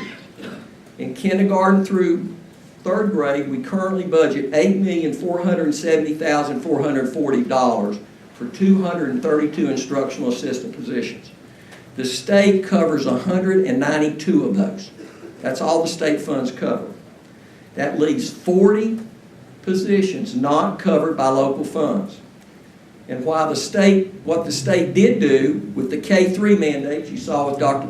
Patterson, is they allotted funds for teachers, for additional teachers, but not teacher assistants. Right now we have one assistant for each kindergarten, each first grade classroom, and we have one for every 5 second and third grade classrooms. This reduction basically maintains the one in each kindergarten class and one in each first grade classroom. And due to the size of our system, because we are large, 13th largest in the state, we project that half of those positions, half of those 40, will basically be handled through attrition. Attrition is retirement, it's people taking new jobs, it's people leaving jobs. And while these positions would be eliminated, there would be no elimination of people based on attrition. You understand? So that is, attrition doesn't require essentially laying off anybody. The additional 20 positions that we come to you, those will require potentially layoffs. So that's a dilemma. We have to try to right the ship in terms of where our budget is. I do have a question about the instructional assistants. I know you talked about being in the people business and working one-on-one with students really helps ensure their growth, from my understanding of being somewhat ingrained in the educational world. Those folks tend to play a really significant role in the success of children when the teacher is working with other groups. So how can you make up for that loss in terms of the added benefit that they provide to the teachers and particularly to the students? It's very difficult, and what you're seeing more and more of our principals doing, because this is not just unique to Buncombe County. You're seeing this across the state. In fact, in some of the eastern systems, assistants have been eliminated. The option was to use teachers to reduce the class size. Again, I would not argue. Everything you said is absolutely correct. They are extremely valuable. But when we reach a point where diminished state funds, and for a lot of principals now, they're looking at volunteers to try to make that up. That's really hard as a principal, because a volunteer, even though we have some dedicated volunteers, they're not committed to being there every single day. So it is a challenge. I think it means reaching into the community, getting us more assistance and help. But again, when we reach 86% of personnel and we're looking at funds decreasing, we have to go somewhere. We have always maintained classroom teachers and certified teachers as a top priority. We've done that. This is not new. Since 2009, 2010, I became superintendent, and I guess this is what I got. It's not changed. So this is a dilemma for us. And very quickly, the behavior specialist you saw very similar to what. Let's back that up a little bit, or go forward, Cynthia. I'm sorry. We're asking for 7 additional positions for our behavioral health. this would support each of the 6 districts, and it would also give a staff member devoted toward our non-traditional schools, Nesbitt Middle and Early College. Currently, we have 6 specialists and 4 behavior assistants. Listen to what they've done already this year. They've worked directly one-on-one with 274 students. They conducted 47 staff development trainings, and that's impacted 1,600 of our teachers and staff members in our schools. That's phenomenal. But I will tell you this, if I brought every one of our principals in this room and I asked them what is the #1 concern that they have, the most significant need, they're going to come to you with behavioral health. I think you heard that loud and clear with Asheville City. This is what we hear. And many of you have heard that as well. So that's added to that request. I'm going to go ahead, let's move to the summary. You have that provided. Let's go to the next slide.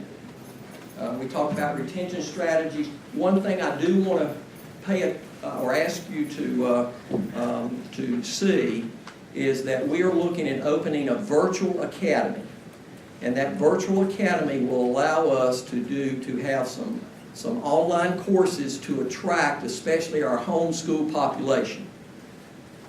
If we can attract them to a couple of online courses, maybe add a course on campus, whatever it may be. It may be in the arts.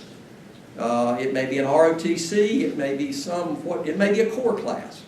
But that's one of the key strategies that we're going to put in place because we've got to address that population.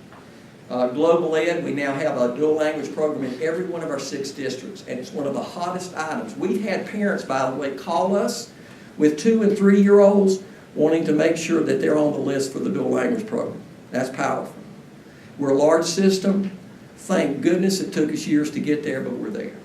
And with that, I'll leave you with one last slide. Take a look at this cohort graduation rate. Thank you, Graduation Initiative. Back in 2004, you provided funding for it, and you can see the results. Cohort graduation, you asked this question before, this is a 9th grader walking in with their 9th grade class and graduating with their peers 4 years later. So you can see we've reached that point where we've exceeded the state average on it. So I think that was one of the pieces of information that you asked for. You're finishing up. You don't have to respond to this, Dr. Baldwin, for additional information going forward, as it pertains to teacher assistants, okay? I would like to know, there's been we know the difference it makes in the kindergarten, 1st and 2nd grade. It's critical, right? We all agree on that. So if that is true, then, and I'm not diminishing the importance of behavioral health, okay? Then, I would like to see the information on what does it cost to keep them there. We got, F schools that are going to see what's we've made major steps in the past. The state has and this local commission has when it comes to teacher pay. We've made a major commitment to that. Absolutely. And I don't want to see the teacher assistants left behind in that. It's critical in those first, we would be very hypocritical as a commission if we're going to invest, all this money in early childhood education and we just drop them in the 1st and 2nd grade. That's, and I hear it, and this is not directed at you. You know that. That's not directed at you, not directed at the system. But I want to see some facts personally on teacher assistants, how many we have, how many there's a possibility of losing, how much money does it take to keep them, what schools are they in. I would like to see that. I don't want it to just kind of go away, because we've kind of fought this battle the last couple of years. We've increased their pay some, and I just don't want to. I don't want to see that.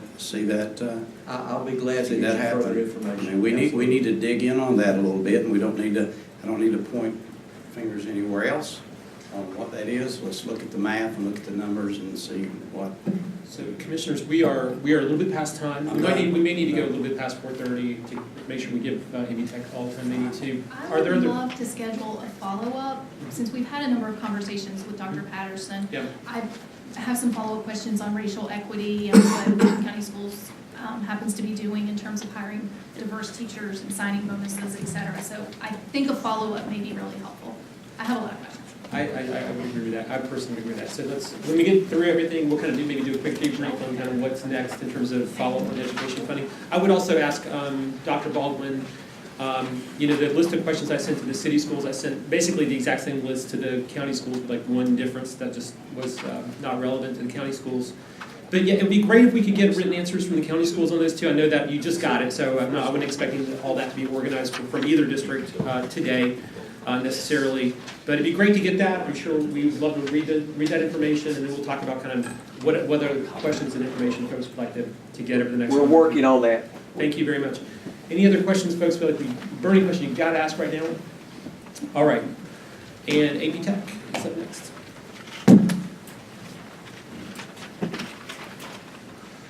Dr. King, good to see you. It's the first year I've seen it. First.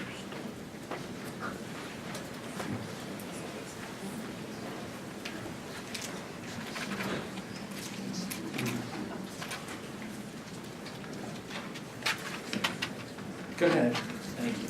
Let me begin by making a couple comments. First of all, Saturday will be our graduation, and we will be, for the first time ever, giving more than 1,000 degrees, diplomas, and certificates. That's 1,000 people whose lives have been changed because of your community college.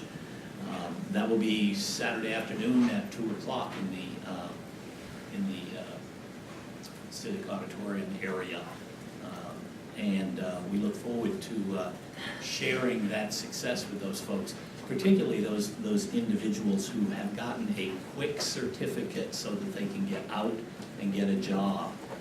That's all been going very nicely, and again, I thank you for the support that has caused that to happen this year. The second thing I wanted to say was thank you again for the $3.3 million worth of repairs that have gone into our buildings this year. This has just been fantastic. 3 buildings have had major renovations, and at least 2 other buildings have had minor activities done to them, such as new HVAC systems. I guess that's not all that minor, but a lot is going on our campus.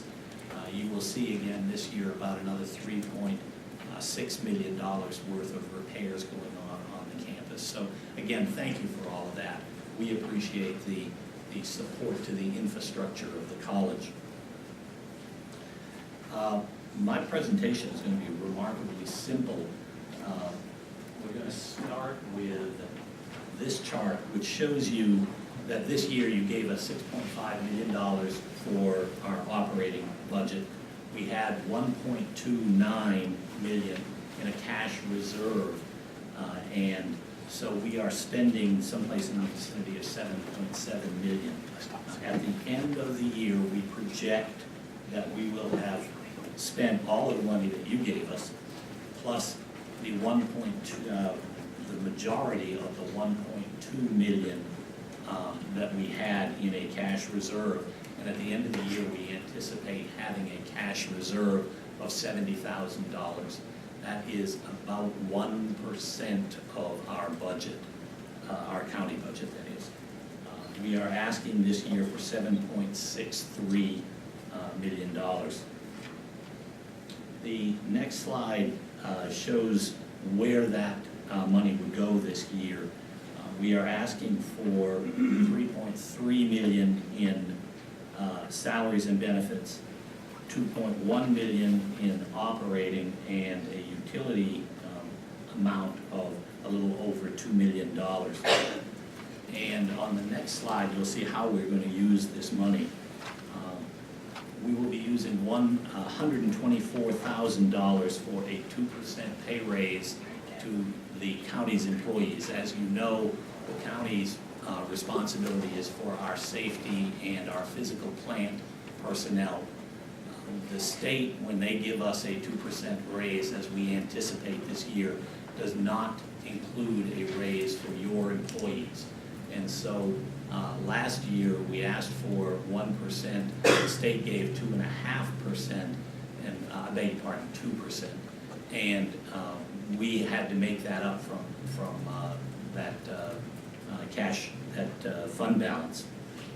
So this year, the state anticipates a 2% raise for employees, and we're asking you for $124,000 to give that same raise to our employees. We will also add a computer-assisted design position in our maintenance area.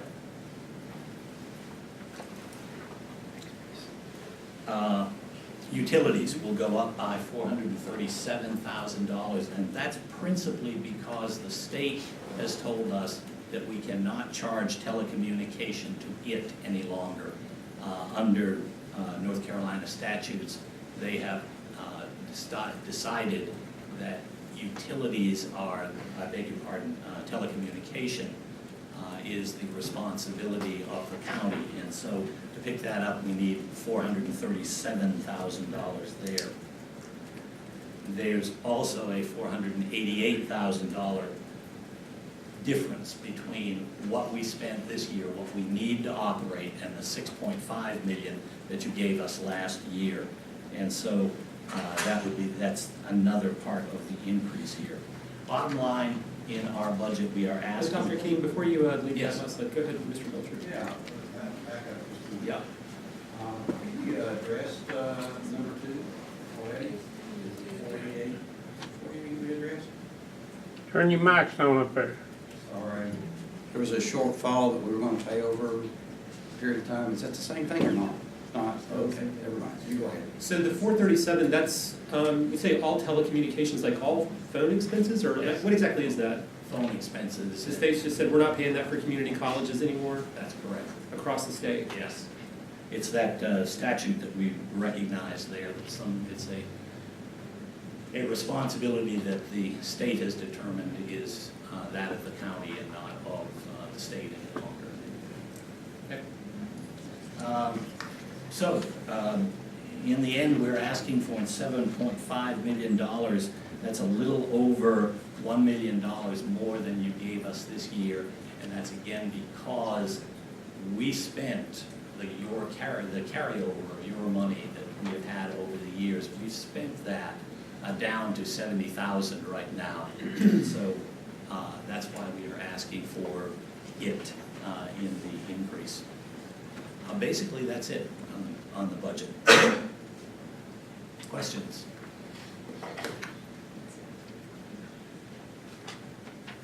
I've got a couple. So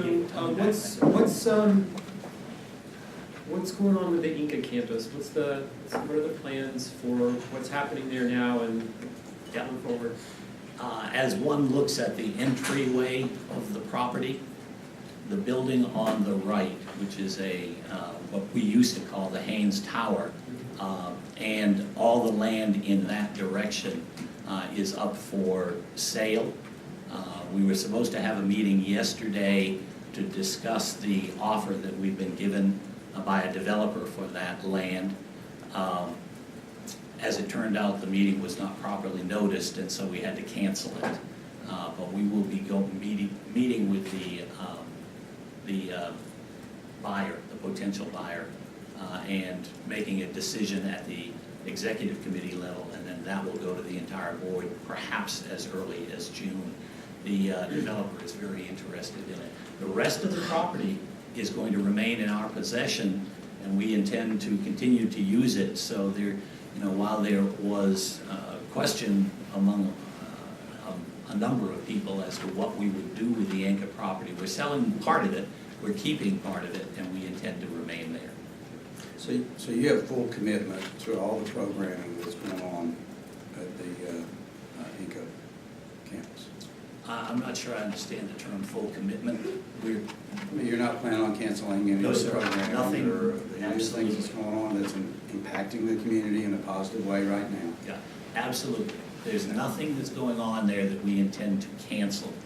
The small business incubator is doing very nicely. It has over 20 clients in there. The Blue Ridge Food Ventures is in there. Our brewing, distillation, fermentation program is doing nicely out there. Everything that's there, we're going to continue, and as a matter of fact, we're looking to put some other things out there. Are there any other campus expansions in other parts of the county that the college is focused on right now? Or, because I know there's been different ideas about, what to be co-located at the main campus, Inca, any other just kind of general physical footprint changes that are being contemplated, short-term, long-term?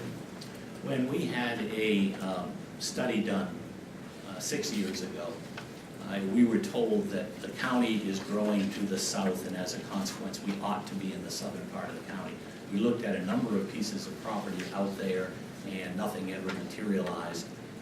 We then went into a joint venture with Mars Hill University on Airport Road, and that has done very well by us. I don't think Mars Hill is, we've both done well out there. What we need is more space in the south part of the county. There are a lot of things, particularly in the continuing education area, such as English as a second language, that we would like to offer, and we don't have room for it. We're negotiating with Mars Hill to buy a portion of their, I beg your pardon, rent a portion of the land if it ever becomes available. And that's where we are right now out there. Is there room at the Inca campus to do the English as a second language? Yes. It'd be a great place to do it. With the Yes, Hispanic population, it would be. That building that we're retaining has not had any major work done on it in, in my presidency, and certainly a lot longer than that. We need a new roof on that building. As soon as we get the joint committee between the college and this board put together, we intend to bring a project to them for approximately 1 to 1.7, I believe it is, 1.9, for a new roof on that TCC building. So yes, there's a lot of room in the building. Much of it is either not developed, we don't have a CO on it, or it's in an area that needs a new roof. The county employees, oh, go ahead, Rob. No, I was just going to ask, machine shop at the Inca campus, you didn't mention it, how's it doing? How is it doing? It's doing well. Everything that we've got going out on the Inca campus is doing well.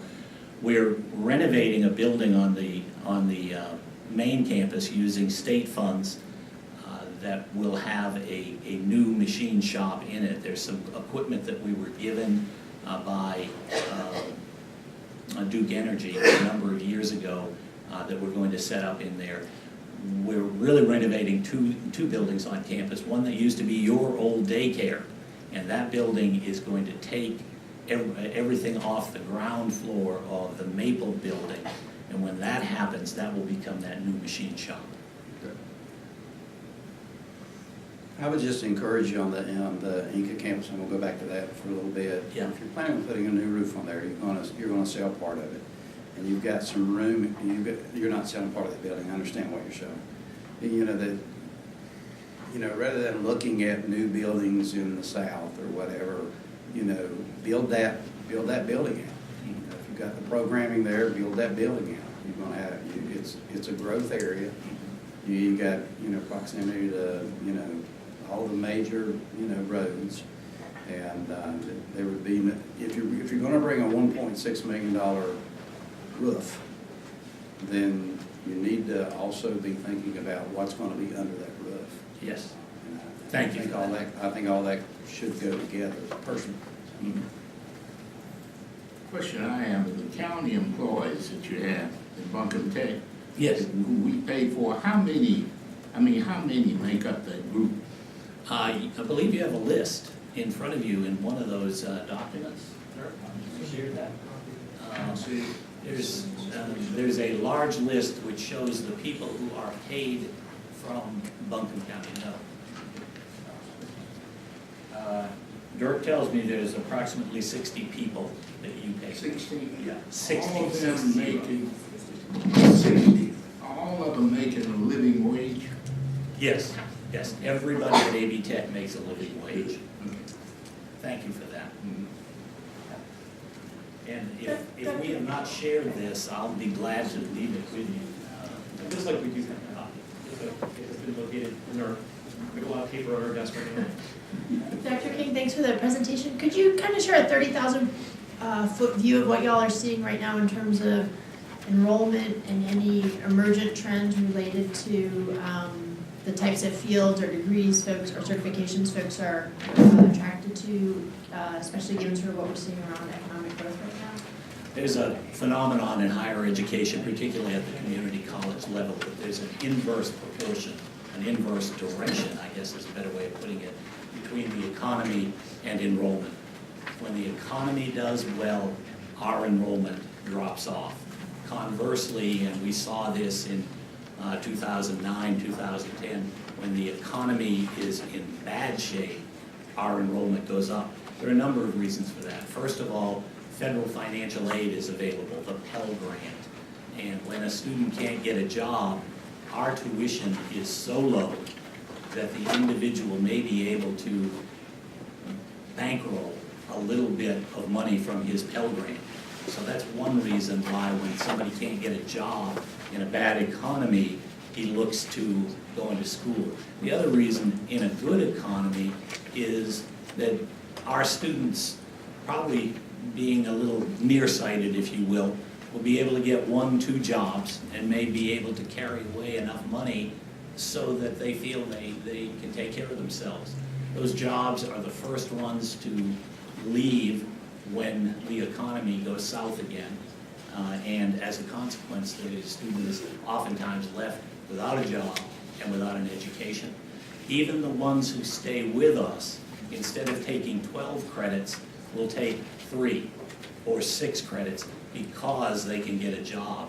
So our enrollment is down, not appreciably. We're down by about 300 students out of over 7,000. But the trend right now, because of the economy being as good as it is downward. And that's a national phenomenon, not an AB Tech thing. A question I have, are you working closely with companies like Linamar and GE Aviation? Because, you know, when I visit those companies, I hear that they're having trouble finding qualified employees, and those are good jobs for this area. Absolutely. We train all the employees for GE Aviation, all the new employees. That's a ceramic activity there, and they have to learn how to make parts out of ceramics. So yes, we do all of them, 100% of their training for their people. Same thing with Linamar. We have an entire division in the Maple building, which is the one that I was just referring to, where the machine shop is going to be on the ground floor, on the basement floor. We have an entire operation there working all the time with industry. And then we also work trying to bring industry into the county. I can never pronounce the name, Nakon, or the newest Canadian company. Yes, thank you. The Canadian HVAC company told us directly they came to Asheville because of AB Tech training. So we will continue that. So Hakon came because of AB Tech training and a really great bridge. Yes, a really great. Going somewhere. Other questions? Again, just kind of staying on the same topic. Dr. King, the paper had a great story this week about, the economy is good right now. There's a lot of good paying jobs out there that, as Commissioner Whiteside said, are not being filled as quickly as people would like. Do we, is there more that we could do to kind of help people connect the dots on that? Because I think people see stories like that and they think, oh wow, there's all these really good opportunities. But I think to a lot of people, it's still a bit mysterious about how you go from kind of where you are to like getting one of those really good jobs. So how do we help people kind of understand, like, here's the jobs that are out there and the really specific pathways to get, the skills that you would need to be qualified to get there? You've touched on a very difficult problem. And the issue really is, I think, with the 18-year-old coming out of high school, it is what parents want versus what perhaps the student wants. Specifically, what I'm talking about is so many times we have students tell us that I've gone through a 4-year degree program at a university, and I have a degree in history or psychology, and I'm coming back to AB Tech to get a career now.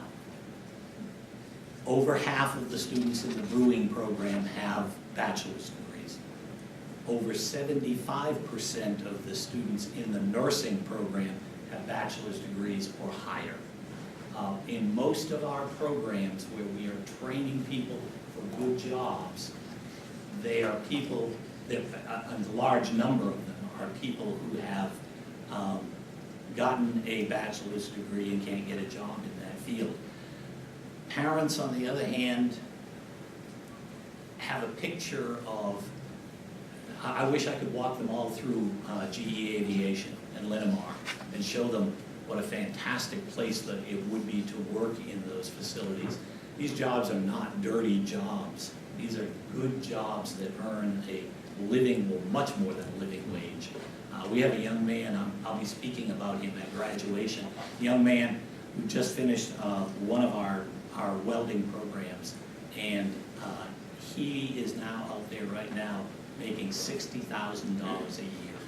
2 years at AB Tech, $60,000 a year. It's a fantastic return on investment, but it's the attitude of the public. I don't want my son, my daughter, working in these fields. So I think that's true. So but for folks who do have the kind of orientation that you're, I think, trying to encourage, and do we do enough to kind of help them understand in really specific ways, like here's the opportunities in our community, and here's kind of the pathways to get connected to those those specific opportunities that are out there. You just touched on one thing called the pathways. We have 3 different people in all of the high schools that we serve.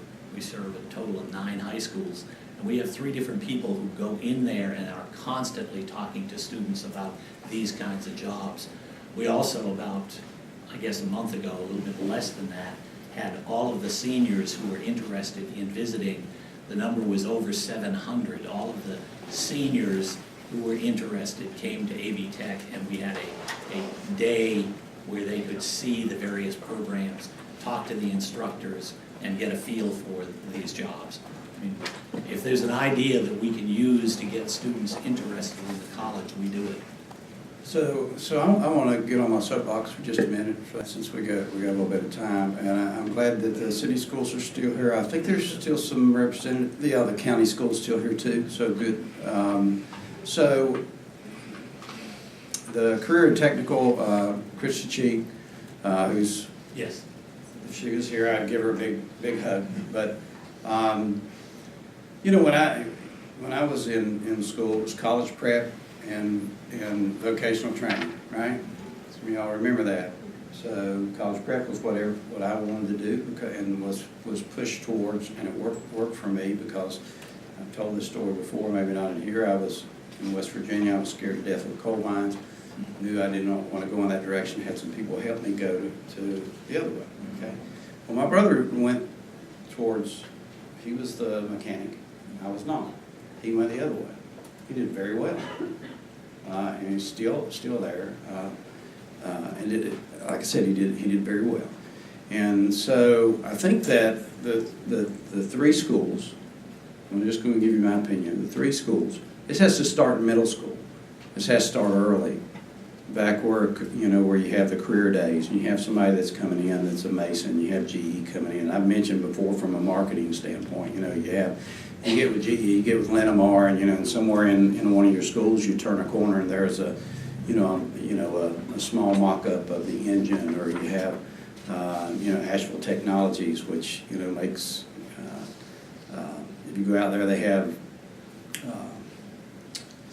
camo satellite dishes, and so, and some of the things that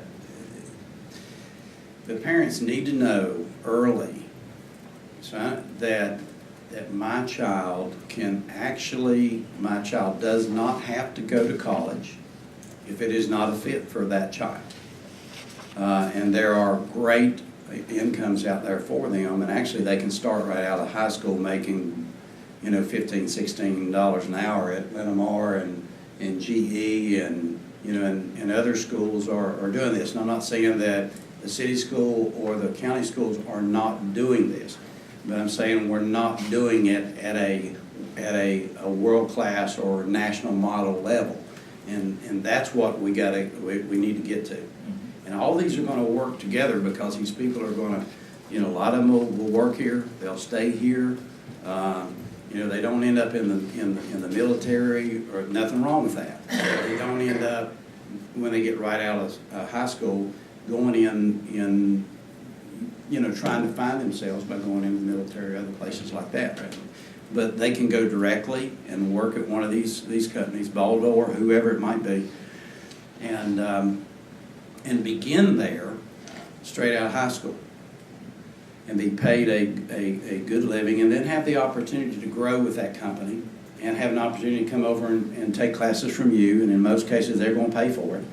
And so this is a really big conversation. I believe that if it's presented properly to every student and parent in Buncombe County, it'll help the achievement gap. It'll help every way, because there's just some people that, when they're sitting at home and they're sitting around the kitchen table and they have conversations about college, they go, honey, I'm sorry, you're just not going to be able to do that. But there's plenty that they can do. And there's testing and some things. I just think as a county that we manage just so much. I don't have the answer, I have the vision and the heart for seeing some of it being done, but I think that we're going to have to come together in a summit kind of fashion and bring all the three systems together and really go after this.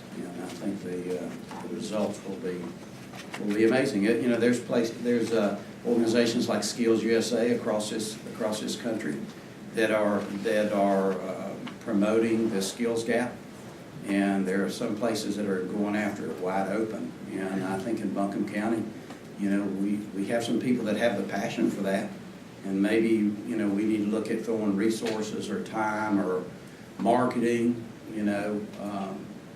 and letting people know that there's answers out there for their kids that don't see college as a fit.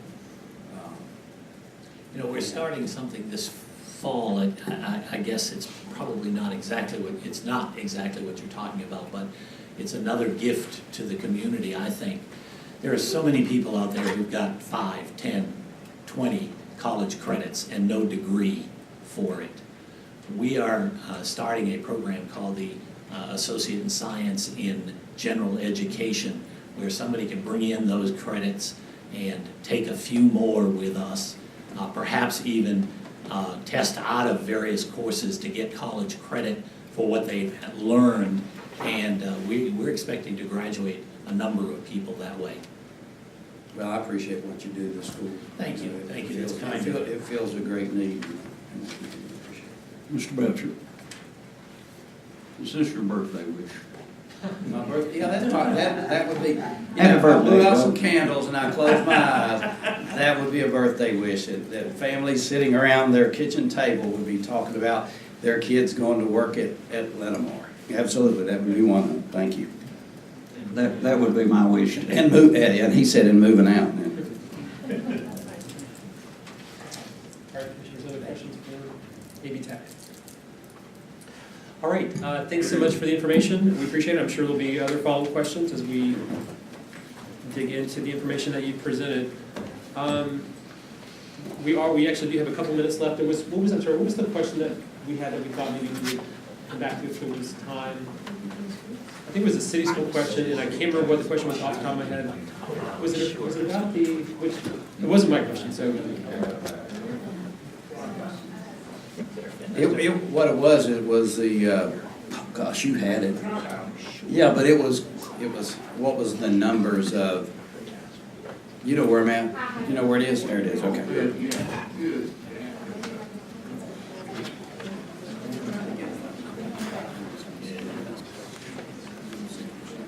So I went ahead and pulled the last 5 years, the prior 5 years, even though the document you have goes all the way back 20 years. I didn't have sufficient time to do that.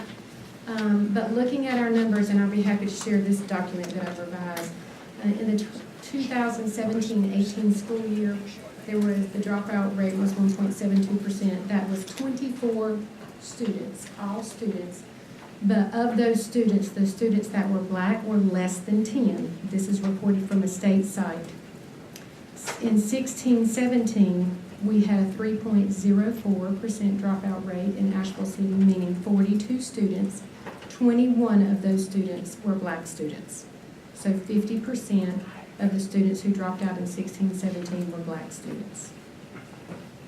Going back to the year 2015-16, 1.99% dropout for the city, 28 total students, 11 students were black students. 14-15, there were a total of 42 students that dropped out, 12 students were black students.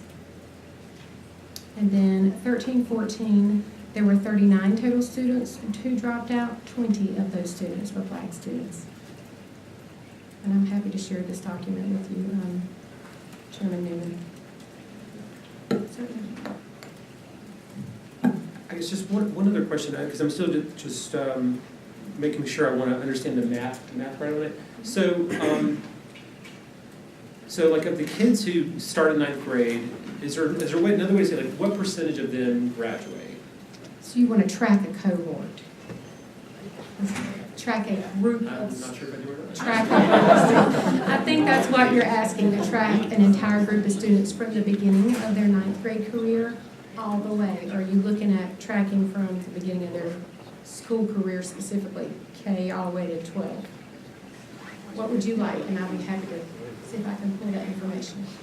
Yeah, and I know that you know kids transfer and things like that. It's not always possible to track where every single person ends up in the world. But if there's a way to just, because I guess I'm just admitting my ignorance. I still don't quite understand the 1%, 2%, 3% stack. So if there's another way to make that a little clearer, that's what I'm looking for. And I can work on pulling that data for you, the cohort, so you can look at specifically. I think what you're asking is a group of students that start with us in, say, 9th grade, all the way to the 12th grade, and I'll be happy to. What percentage get and get a diploma, right? One more data request in the same subject area. If when you pull that, you could also just pull the raw number of African American students who are graduating per year, so we can figure out, drill down to the percentage of African American students who are graduating in a given cohort. So, Not just the percentage of the total students who have dropped out, but understanding the percentage of children who are dropping out, or students who are dropping out relative to the percentage that are graduating. So I would be able to pull that. It will take a little time. I would look at the graduation rate and then disaggregate by ethnicity. Yeah, of course, whenever you have that. yeah, and the economic status of the economically challenged, because it sounds like that you're saying that 40 to 50% have been African American, correct? Any given year. Is that what I'm hearing? The lowest was in 14-15, and 28% of the students who dropped out were black African American students. Out of 42, there were 12 out of 42. So there is a fluctuation, I think that's. So the dropout rate extends beyond that, diversity. It's probably going into the economic status of all of those students. I would say that the data would probably support that, but without pulling it specifically out. Yeah, and we would want to know, all of that. It's helpful. Thank you. All right, thank you again to the city schools, county schools, Navy Tech. We appreciate the work that all of you do in this really important part of what government and our academic institutions are here to do, so thank you all. And I'm sure there will be follow-up questions. Commissioners, any other kind of initial debrief on, I think we're going to get some additional information. Got any additional thoughts about what information you're going to want to get as part of this process, or do you need a little more time to think about that, or any initial thoughts at this time? The information that was just requested of Asheville City Schools for the dropout by race and economic disadvantage students would be helpful from the county as well. I'm also curious, I mean, they also have students of color and multiracial students. Any type of equity plan that you have in place? I've looked at your North Carolina school report card, and only 5% of African American students and only 5% of multiracial students are in AP classes in the county. So it seems to me that there are some challenges within equity that I'm just curious to hear about how are being addressed. Okay. All right. Well, so thank you again. I think let's get the information that comes in, and then we will kind of talk about whether we need to have another, kind of formal session. There have been some great meetings. Folks I know go to the different school board meetings sometimes. There's been some meeting of the small commissioners, but these are really important issues, and I'm certainly happy to meet with people anytime. But I do think there's a lot of value in kind of everyone being together to kind of hear all the same information. So if we do need to have some follow-up questions, I think probably this is the best way to do it, just so everyone's kind of, getting all the same data and learning together about the answers to the different questions people have. I appreciate hearing the questions other folks have and the answers to them. All right, so if there's no other questions right now, I think we're going to adjourn, and then we're going to re-adjourn in about half an hour for a regular meeting. Okay.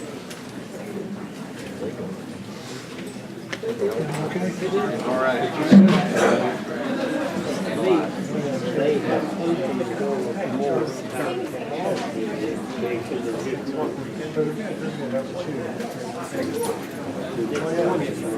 Yeah.